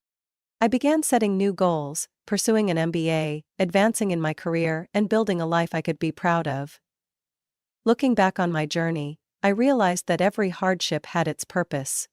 The unfairness and pain I endured had made me stronger, taught me to value myself, and given me the courage to walk my own path. And I knew that from this point forward, my life could only get better. After I left the apartment, my life gradually turned to a new chapter. Without Tommy's cries, Brandon and Grace's endless arguments, or the unreasonable pressures from my parents, I felt as though I had been set free. My small apartment became a sanctuary. A place where I found true peace and freedom. I spent time curating my living space, from picking out simple furniture, to decorating every corner with vintage items I adored. I was picturing that sunshine in the year. This is what my life would have been. For the first time in years, I felt the joy of living in an environment free of judgment or expectations. Meanwhile, according to my grandparents, my parents continued to shoulder all the financial burdens for Brandon and his family. The apartment I once rented had now become their free housing, which left my parents struggling to make ends meet. Brandon still hadn't found a job, and Grace, despite being a mother, constantly complained about everything. Tommy was growing up, but laughter in their household seemed to fade with time. Hearing all this, I didn't feel vindicated or satisfied. Only pity for my parents, who had chosen to put all their hopes and resources into someone who didn't appreciate it. As for me, my career continued to flourish. After a year of hard work, I was promoted to project manager at my company, earning enough to start saving for my future. I also decided to enroll in an evening MBA program, a decision that filled me with excitement as I invested in myself in ways I never thought possible. These efforts not only advanced my career, but also gave me a profound sense of pride, something I had never experienced while living with my family. One day, I ran into my mom at the grocery store. She seemed slightly surprised by my radiant and confident appearance. We exchanged a few polite words and I noticed she was still financially supporting Brandon. "Brandon and Grace are having another baby," she said, her voice tinged with exhaustion. I smiled faintly but refrained from offering advice or opinions. I understood that this was the path she had chosen, and I no longer felt anger or heartbreak. I simply knew it was no longer my concern. Now, I live the life I once dreamed of, a peaceful life free from the weight of others' expectations. I make my own decisions about my career, education, and relationships. I've realized that to achieve true happiness, you sometimes have to let go of what isn't worth holding on to and focus on yourself. My journey hasn't been easy, but I'm proud to have found the strength to overcome and carve out my own path. Whether or not my parents ever change, my life is now mine alone, and no one can take that away from me. This story underscores the importance of setting personal boundaries, practicing self-love, and respecting yourself, even when it means distancing yourself from toxic family relationships. We shouldn't let favoritism or external pressures define our worth. Independence, determination, and the courage to say no when being taken advantage of are key to achieving happiness and success. Ultimately, true happiness comes from taking control of your life and valuing yourself. What are your thoughts on this story? How do you feel about Emily's decisions? Don't forget to follow this channel to discover more heartfelt stories and valuable life lessons. Join us in spreading these meaningful perspectives. I stood frozen in my father's office, feeling as if my entire world had just collapsed. In front of me, Elliot Caldwell, the man I had always admired and desperately wanted to prove myself to, leaned back in his chair, his sharp gaze fixed on me. "No need to argue, Nova," he said, his voice so firm it sent a chill down my spine. "This company will belong to Leo. That's my decision." My stomach twisted. Anger flared within me, burning away the last remnants of my restraint. I had always known my father valued sons over daughters, but I never thought he would discard me so easily. After everything I had worked for, after everything I had sacrificed. "Are you serious?" I choked out, my voice trembling with barely restrained fury. "Leo couldn't even manage the coffee shop you handed to him, let alone a top-tier law firm. He doesn't care about Caldwell and Associates, and you know that." My father remained calm. "Leo will learn. He has time to grow. And what about me? My voice hardened. I studied. I worked. I sacrificed years of my life to prove I deserve this. But none of that matters, does it? Just because I'm not a son? He exhaled slowly, setting his cigar down in the ashtray. Nova, you're an excellent lawyer. I'm proud of you. But this firm is not for you. It's family tradition. Leo is my son, and he is the one who will inherit Caldwell and Associates. I laughed, a bitter, hollow sound. Family tradition or just outdated prejudice you refuse to let go of? For the first time, I saw a flicker of irritation cross my father's face. But it was gone in an instant, replaced by his usual composed demeanor. I only want what's best for you, he said, his voice softening, almost gentle. You could use your talents differently. A less demanding job. A stable family. You don't need to throw yourself into this world, where legal battles will wear you down every day. It's not where a woman belongs. I stared at him, feeling as if he had just slapped me across the face. You're not protecting me. You're imprisoning me, I said, each word cutting like a blade. You don't want me to compete because you're afraid I'll win, and that would humiliate you because I'm a woman. My father's expression darkened. Enough, Nova. This conversation is over. I looked at him one last time, my heart heavy with disappointment. No chance. No recognition. I turned on my heel and walked out of his office, leaving behind the name Caldwell and Associates. The very thing I had spent my whole life striving for. I slammed the door behind me, feeling a hollow sadness settle in my chest. Outside, the evening sky darkened, the street lights casting reflections on the cold marble floors of the Caldwell estate. Inside me, a storm raged. Anger, frustration, but above all, a burning determination. I couldn't stay here another second. Not in a place where women were invisible. I rushed to my room, yanked a suitcase out of the closet and started throwing in the essentials. Some clothes, my documents, and everything I needed to start over. I had no clear plan, but one thing was certain. I wouldn't let myself be trapped here, bound by the expectations my father tried to impose.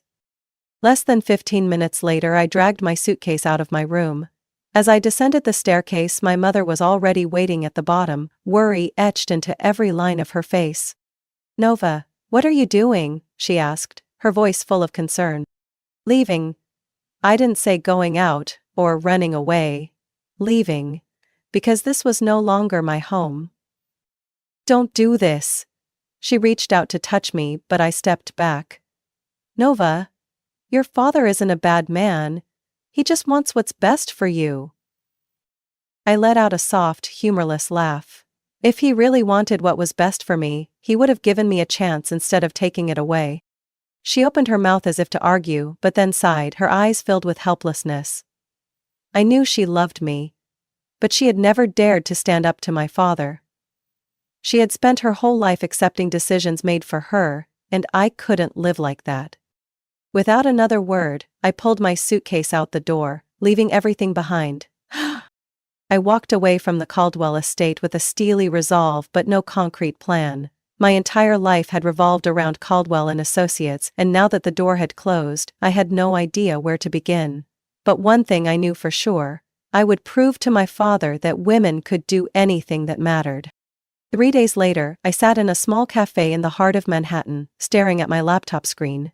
I had sent out dozens of job applications to major law firms in New York, Chicago, and Dallas, anywhere with a thriving legal market.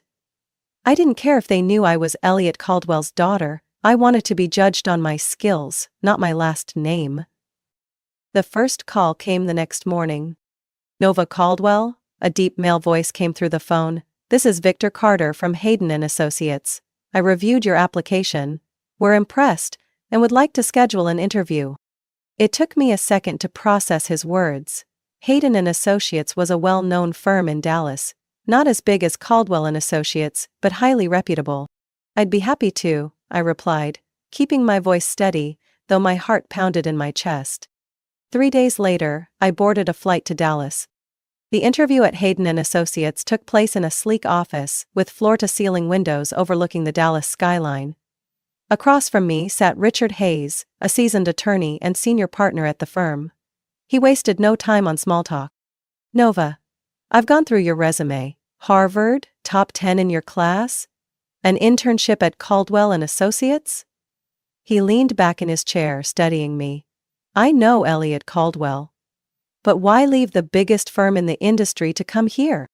I wasn't surprised he knew. The legal world was small, and gossip traveled fast. "I no longer fit at Caldwell and Associates," I said simply, "but I'm still a damn good lawyer, and I believe I can bring value to your firm." Richard smiled, as if I had just given him the answer he was hoping for. "Good. Here, we don't care whose daughter you are. We care about what you can do." He slid a thick folder across the desk. "We have a major case coming up, and I want to see how you handle it." I flipped through the pages, quickly scanning the details. A complex contract dispute involving millions of dollars. I recognized it instantly. This was a test. I looked up, my eyes blazing with determination. "When can I start?" Richard grinned, standing up and extending his hand. "Right now." I shook his hand, feeling the heat of excitement pulse through me. I had found my own path. I had been working at Hayden and Associates for over 6 months, and everything had moved faster than I had anticipated. Major lawsuits, sleepless nights at the office, intense courtroom debates. All of it made me feel more alive than ever. Away from the shadow of Caldwell and Associates, I could finally prove myself for who I was. I wasn't Elliot Caldwell's daughter. I was Nova Caldwell, a skilled attorney at Hayden and Associates. But then, one day, Richard Hayes called me into his office. And that was when I realized that the past hadn't truly let me go, and I would have to face it. "Nova, I have an important case for you." I sat up straight, watching Richard with curiosity. He always knew how to assign the right person to the right case, and if this one was coming to me, it was anything but simple. Richard slid a file across the desk. The name of the defendant was printed in bold on the first page. "Caldwell and Associates." I froze. I stared at the name, feeling as if someone had just poured ice water over me. My father. Leah. The family I had left behind. I looked up, but Richard didn't seem the least bit surprised by my reaction. "We're representing a major client suing Caldwell and Associates for negligence in a multi-million-dollar contract. If we win, we won't just deliver justice for our client, we'll shake their reputation in the industry." I said nothing. Richard continued, his voice steady but firm. "I want you to take this case." His offer hit me like a storm, as if he was daring me to prove myself, to finally step out of my father's shadow. Now I had the chance to go head-to-head with them. I would no longer be the daughter cast aside. I would be the one facing them. But that night I sat alone in my small Dallas apartment, staring at the city lights through my window, wondering if I really wanted to do this. I had never imagined myself in this position, having the opportunity to prove my father wrong, but in the most ruthless way possible. I knew exactly how Caldwell and Associates operated. I knew their weaknesses, who handled the contracts, and, most importantly, I knew Leo wasn't capable of managing a lawsuit of this scale. If I took this case, I would be bringing down my own family. A part of me felt vindicated. Another part felt something unsettled deep inside. I no longer cared about my father's approval, but that didn't mean I wanted to destroy everything he had built. Still, I knew one thing for sure. If I walked away from this, I would always be running. I would be reinforcing the very notion that women were weaker, that I didn't deserve to lead the largest firm in the industry. I had to face them, not for revenge, but because I was strong enough to do it, and I needed to show my father just how wrong his beliefs were. The next morning, I walked into Richard's office, gripping the case file tightly in my hands.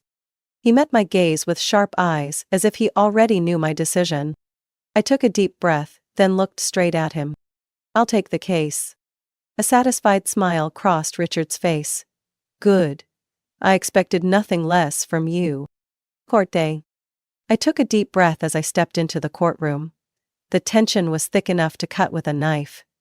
The scent of polished wood and legal documents filled the air, but I couldn't focus on anything except the two men sitting across from me. My father and Leo. Elliot Caldwell sat upright, arms crossed over his chest, his face unreadable, as if he had nothing to worry about. But I knew my father well enough to recognize the subtle signs. The slight furrow of his brows, the way his hand gripped the armrest just a little too tightly. He was not pleased. And Leo? He was trying to appear composed, but I saw the slight tremor in his hands as he flipped through the documents in front of him.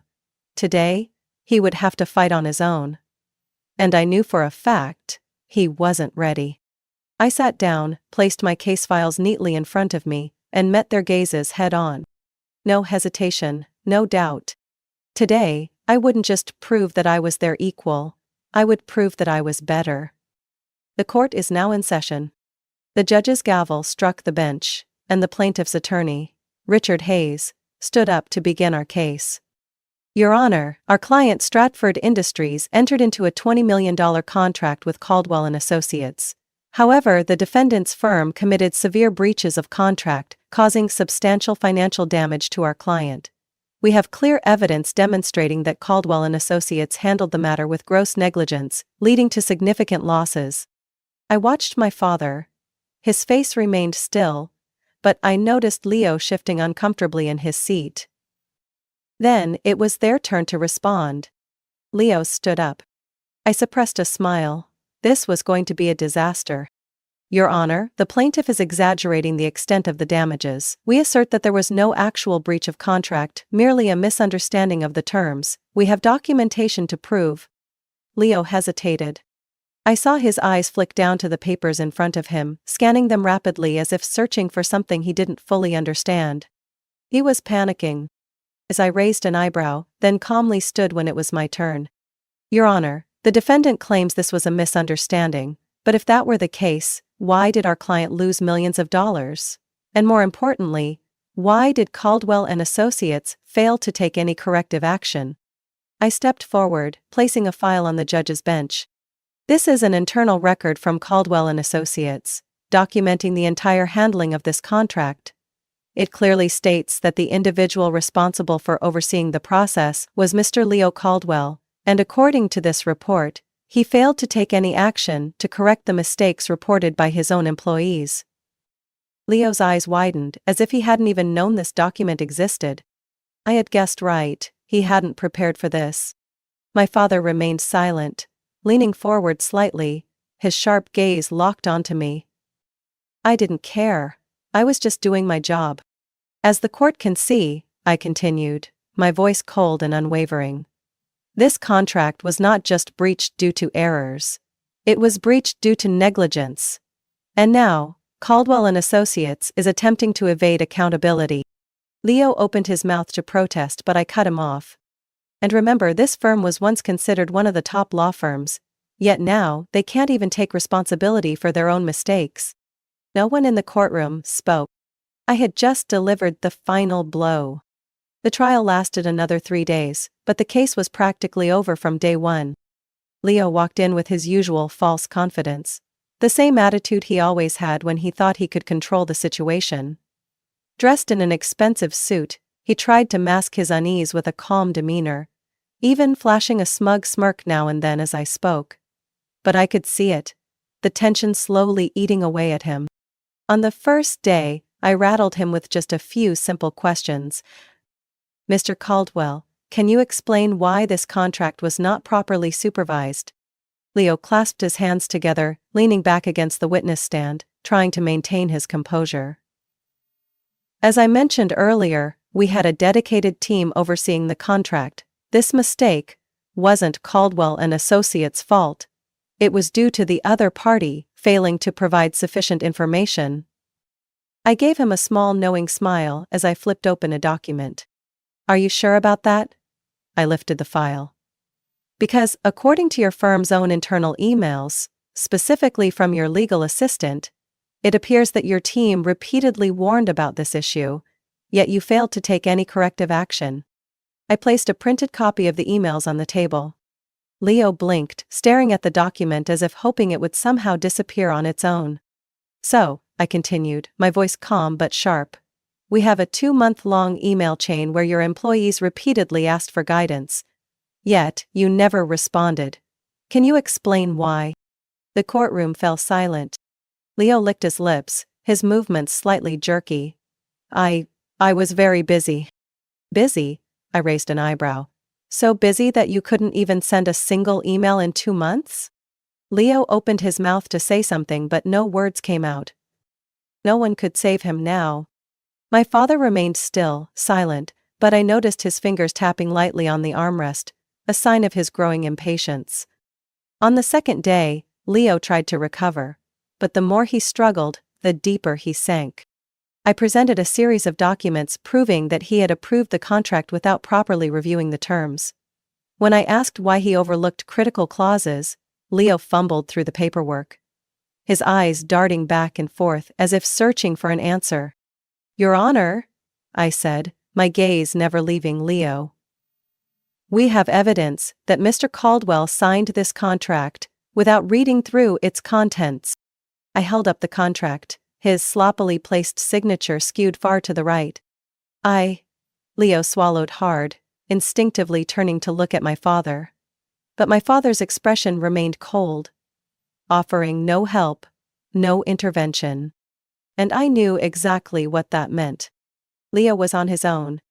I continued. Interestingly enough, on the same day this contract was signed, Mr. Caldwell was attending an event in Los Angeles. I placed another file on the table. Here are photos from Mr. Caldwell's Instagram, posted that same day, attending a party at the Beverly Hills Hotel. Could he explain how a multi-million-dollar contract was approved without his direct review? Leo turned pale. He had completely unraveled before the court. On the third day, my father finally spoke, but not to defend Leo. When he was called to the stand, he answered every question concisely, without letting personal emotions interfere. But when Richard asked if he believed Leo was capable of running Caldwell and Associates, he fell silent for a long moment. Leo looked at him, waiting for validation. But my father only spoke slowly, his voice cold as steel. I believe this trial has made everything clear. Leo looked like he had just been stabbed in open court. On the fourth day, Caldwell and Associates proposed a settlement. We had won. I watched as Richard nodded, confirming that we had secured exactly what we wanted, but my eyes weren't on him.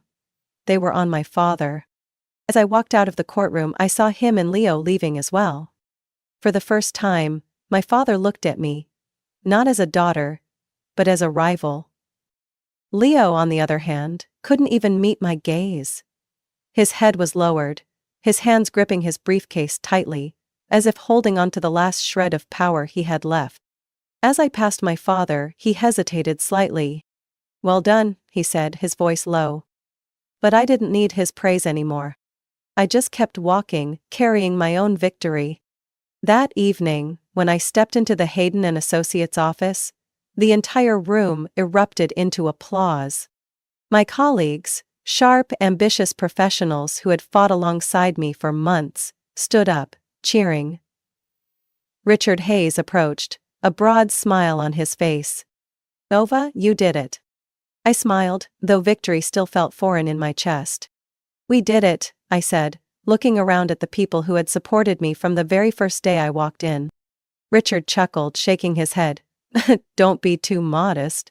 You just took down Caldwell and Associates, and not just that. You did it with absolute force. You deserve all the recognition for this. Glasses clinked together as everyone toasted to the win, but inside me, there was an emptiness that wine couldn't fill. I knew I should have felt complete, but something lingered inside me. Something I couldn't quite name. My father and Leo had left the courtroom without a word. I should have felt triumphant, but I felt nothing at all. Just an empty void. 2 days later, I sat in my office, gazing down at the towering skyscrapers of Dallas. The fiery hues of the sunset cast a golden glow over everything, yet inside me, all I felt was gray. I had won. I had done exactly what I set out to do, so why did I feel like this? The ringing of my office phone pulled me from my thoughts. I picked up. Nova, your father is here. I froze. My father, I repeated, as if I had misheard. Yes, he's waiting in the conference room. I set the phone down, my mind racing with questions. Why was he here? He had never stepped foot in Hayden and Associates. Never entered the world I had built for myself. I stood up, adjusted my blazer, and took a deep breath. I didn't know what I was about to face, but I wouldn't be intimidated. I walked into the conference room. My father sat there, right in the middle of the vast room. He was no longer the powerful Elliot Caldwell, the owner of Caldwell and Associates, just a man with the weight of the world on his shoulders. For the first time in my life, I saw my father look old. He lifted his gaze as I entered, and the cold, businesslike demeanor was gone. In its place was something else. Something rare. A quiet sincerity. Nova, he said, his voice hoarse. I took a seat across from him. Why are you here? He looked at me for a long moment, as if carefully choosing his words. I was wrong. Those two words made me stiffen. My father had never admitted to being wrong. I underestimated you, he continued. I spent my whole life believing that Caldwell and Associates had to be passed down to a son, that Leo would carry on my legacy. I said nothing. But this trial, he exhaled. You proved that you are better than anyone in that firm. Better than me. I swallowed hard, keeping my expression neutral. I'm not here to apologize or ask for forgiveness, he said, his voice steady. I'm here to ask you to come back to Caldwell and Associates. His words dropped into the space between us like a bomb. I blinked, unsure if I had heard him correctly. You want me to come back? Yes. He nodded. Leo is not capable of running the firm, that much is clear. Caldwell and Associates needs someone truly deserving to lead it, and that person is you. I let out a quiet laugh, shaking my head. 6 months ago, you didn't think I was the right fit. 6 months ago, I wasn't even given a chance. And I was wrong, he admitted immediately. But you don't need to hear me say that anymore, do you? I looked at him, silent. My father leaned back in his chair, sighing. You've done something I never thought possible. You made the entire legal world talk about you. You made me proud, Nova. My heart pounded. I had spent my whole life waiting to hear those words. But now, as I finally did, I wasn't sure if they mattered to me anymore. He looked at me, waiting for an answer. I stood up slowly, my gaze never leaving his. I need time to think, I said. He nodded, as if he had expected that. Take your time. Caldwell and Associates is your legacy. You can make it better than I ever did. I walked out of the conference room, my mind a whirlwind of thoughts. I had spent my entire life fighting for this moment. But now, standing at the crossroads of an opportunity I had always wanted.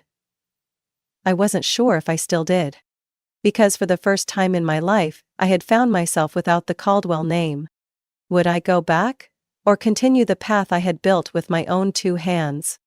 I sat alone in my small Dallas apartment, the city lights reflecting against the window, casting a soft glow over everything. On the table in front of me were 2 folders. One was a contract extension from Hayden and Associates, the firm where I had spent the last 6 months proving my worth. The other was an agreement to take over Caldwell and Associates, personally delivered by my father, along with an offer to return and lead the company that had once shut me out. 2 paths, 2 choices. I had fought my entire life for this opportunity, the chance to take control of my family's legacy and turn it into what I had always believed it could be. But I had also spent the last 6 months carving out a completely separate path, one not tied to the Caldwell name. So what should I do? Staying at Hayden and Associates meant continuing my momentum. I was respected and valued here. No one saw me as Nova Caldwell, Elliot Caldwell's daughter. They saw me as Nova Caldwell, the brilliant lawyer who had taken down her own family's firm in a landmark case. I had an incredible team here, I had colleagues I admired, a fair boss, and I had proven that I could succeed without relying on anyone. But I would always be an employee. And Caldwell and Associates? It wasn't just any firm. It was one of the most prestigious law firms in the country. If I went back, I wouldn't just be another talented lawyer. I would be the one in charge. I would have the power to change everything, from how the firm was run, to redefining the values it stood for. And most importantly, I would prove that I was worthy. But that came with a price. I would have to face the people who had once turned their backs on me, those who had dismissed me simply because I was a woman.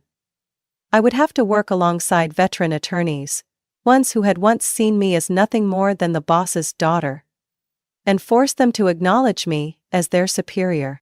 And I would have to work with Leo. I knew, even if my father had admitted his failure, Leo was still there. His failure didn't mean he would accept me easily. He would resent me. He would try to bring me down. Was I ready to face all of that? I closed my eyes, sinking into my chair. I had asked myself this question dozens of times over the past 2 days. What did I truly want? If I chose Hayden and Associates, I would continue to build a solid career. I would be part of a reputable firm, without carrying the burden of a family legacy. I could live my life on my own terms, the way I chose. But if I returned to Caldwell and Associates, I wouldn't just be a great lawyer. I would be a leader. I could rewrite the legacy of Caldwell. Not as a family-run firm bound by outdated traditions, but as a pioneering law firm. One where people like me would never be sidelined, simply because they weren't someone's son. I opened my eyes, looking down at the 2 folders on the table. I couldn't have both. I had to choose. So, what do you think I should do? I knew this was a decision that could change my entire life. I had fought for my freedom. Should I give it up to reclaim what was rightfully mine? Or should I continue the path I had chosen, leaving the past behind? Let me know your thoughts. What would you do if you were me? Nova Caldwell's story isn't just a legal battle. It's a journey of self-worth in a world full of prejudice.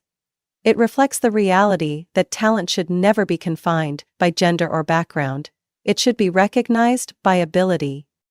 Nova's decision isn't just about her career, it's about whether she will let the past define her or forge her own future. Just like Nova, sometimes in life we face difficult choices, holding on to our identity, or returning to change a system that once rejected us. What would you choose? Do you think Nova should return to Caldwell and Associates to claim her rightful place, or continue building her own career at Hayden and Associates? Share your thoughts. And don't forget to follow the channel for more compelling stories about family, career, and life-changing decisions.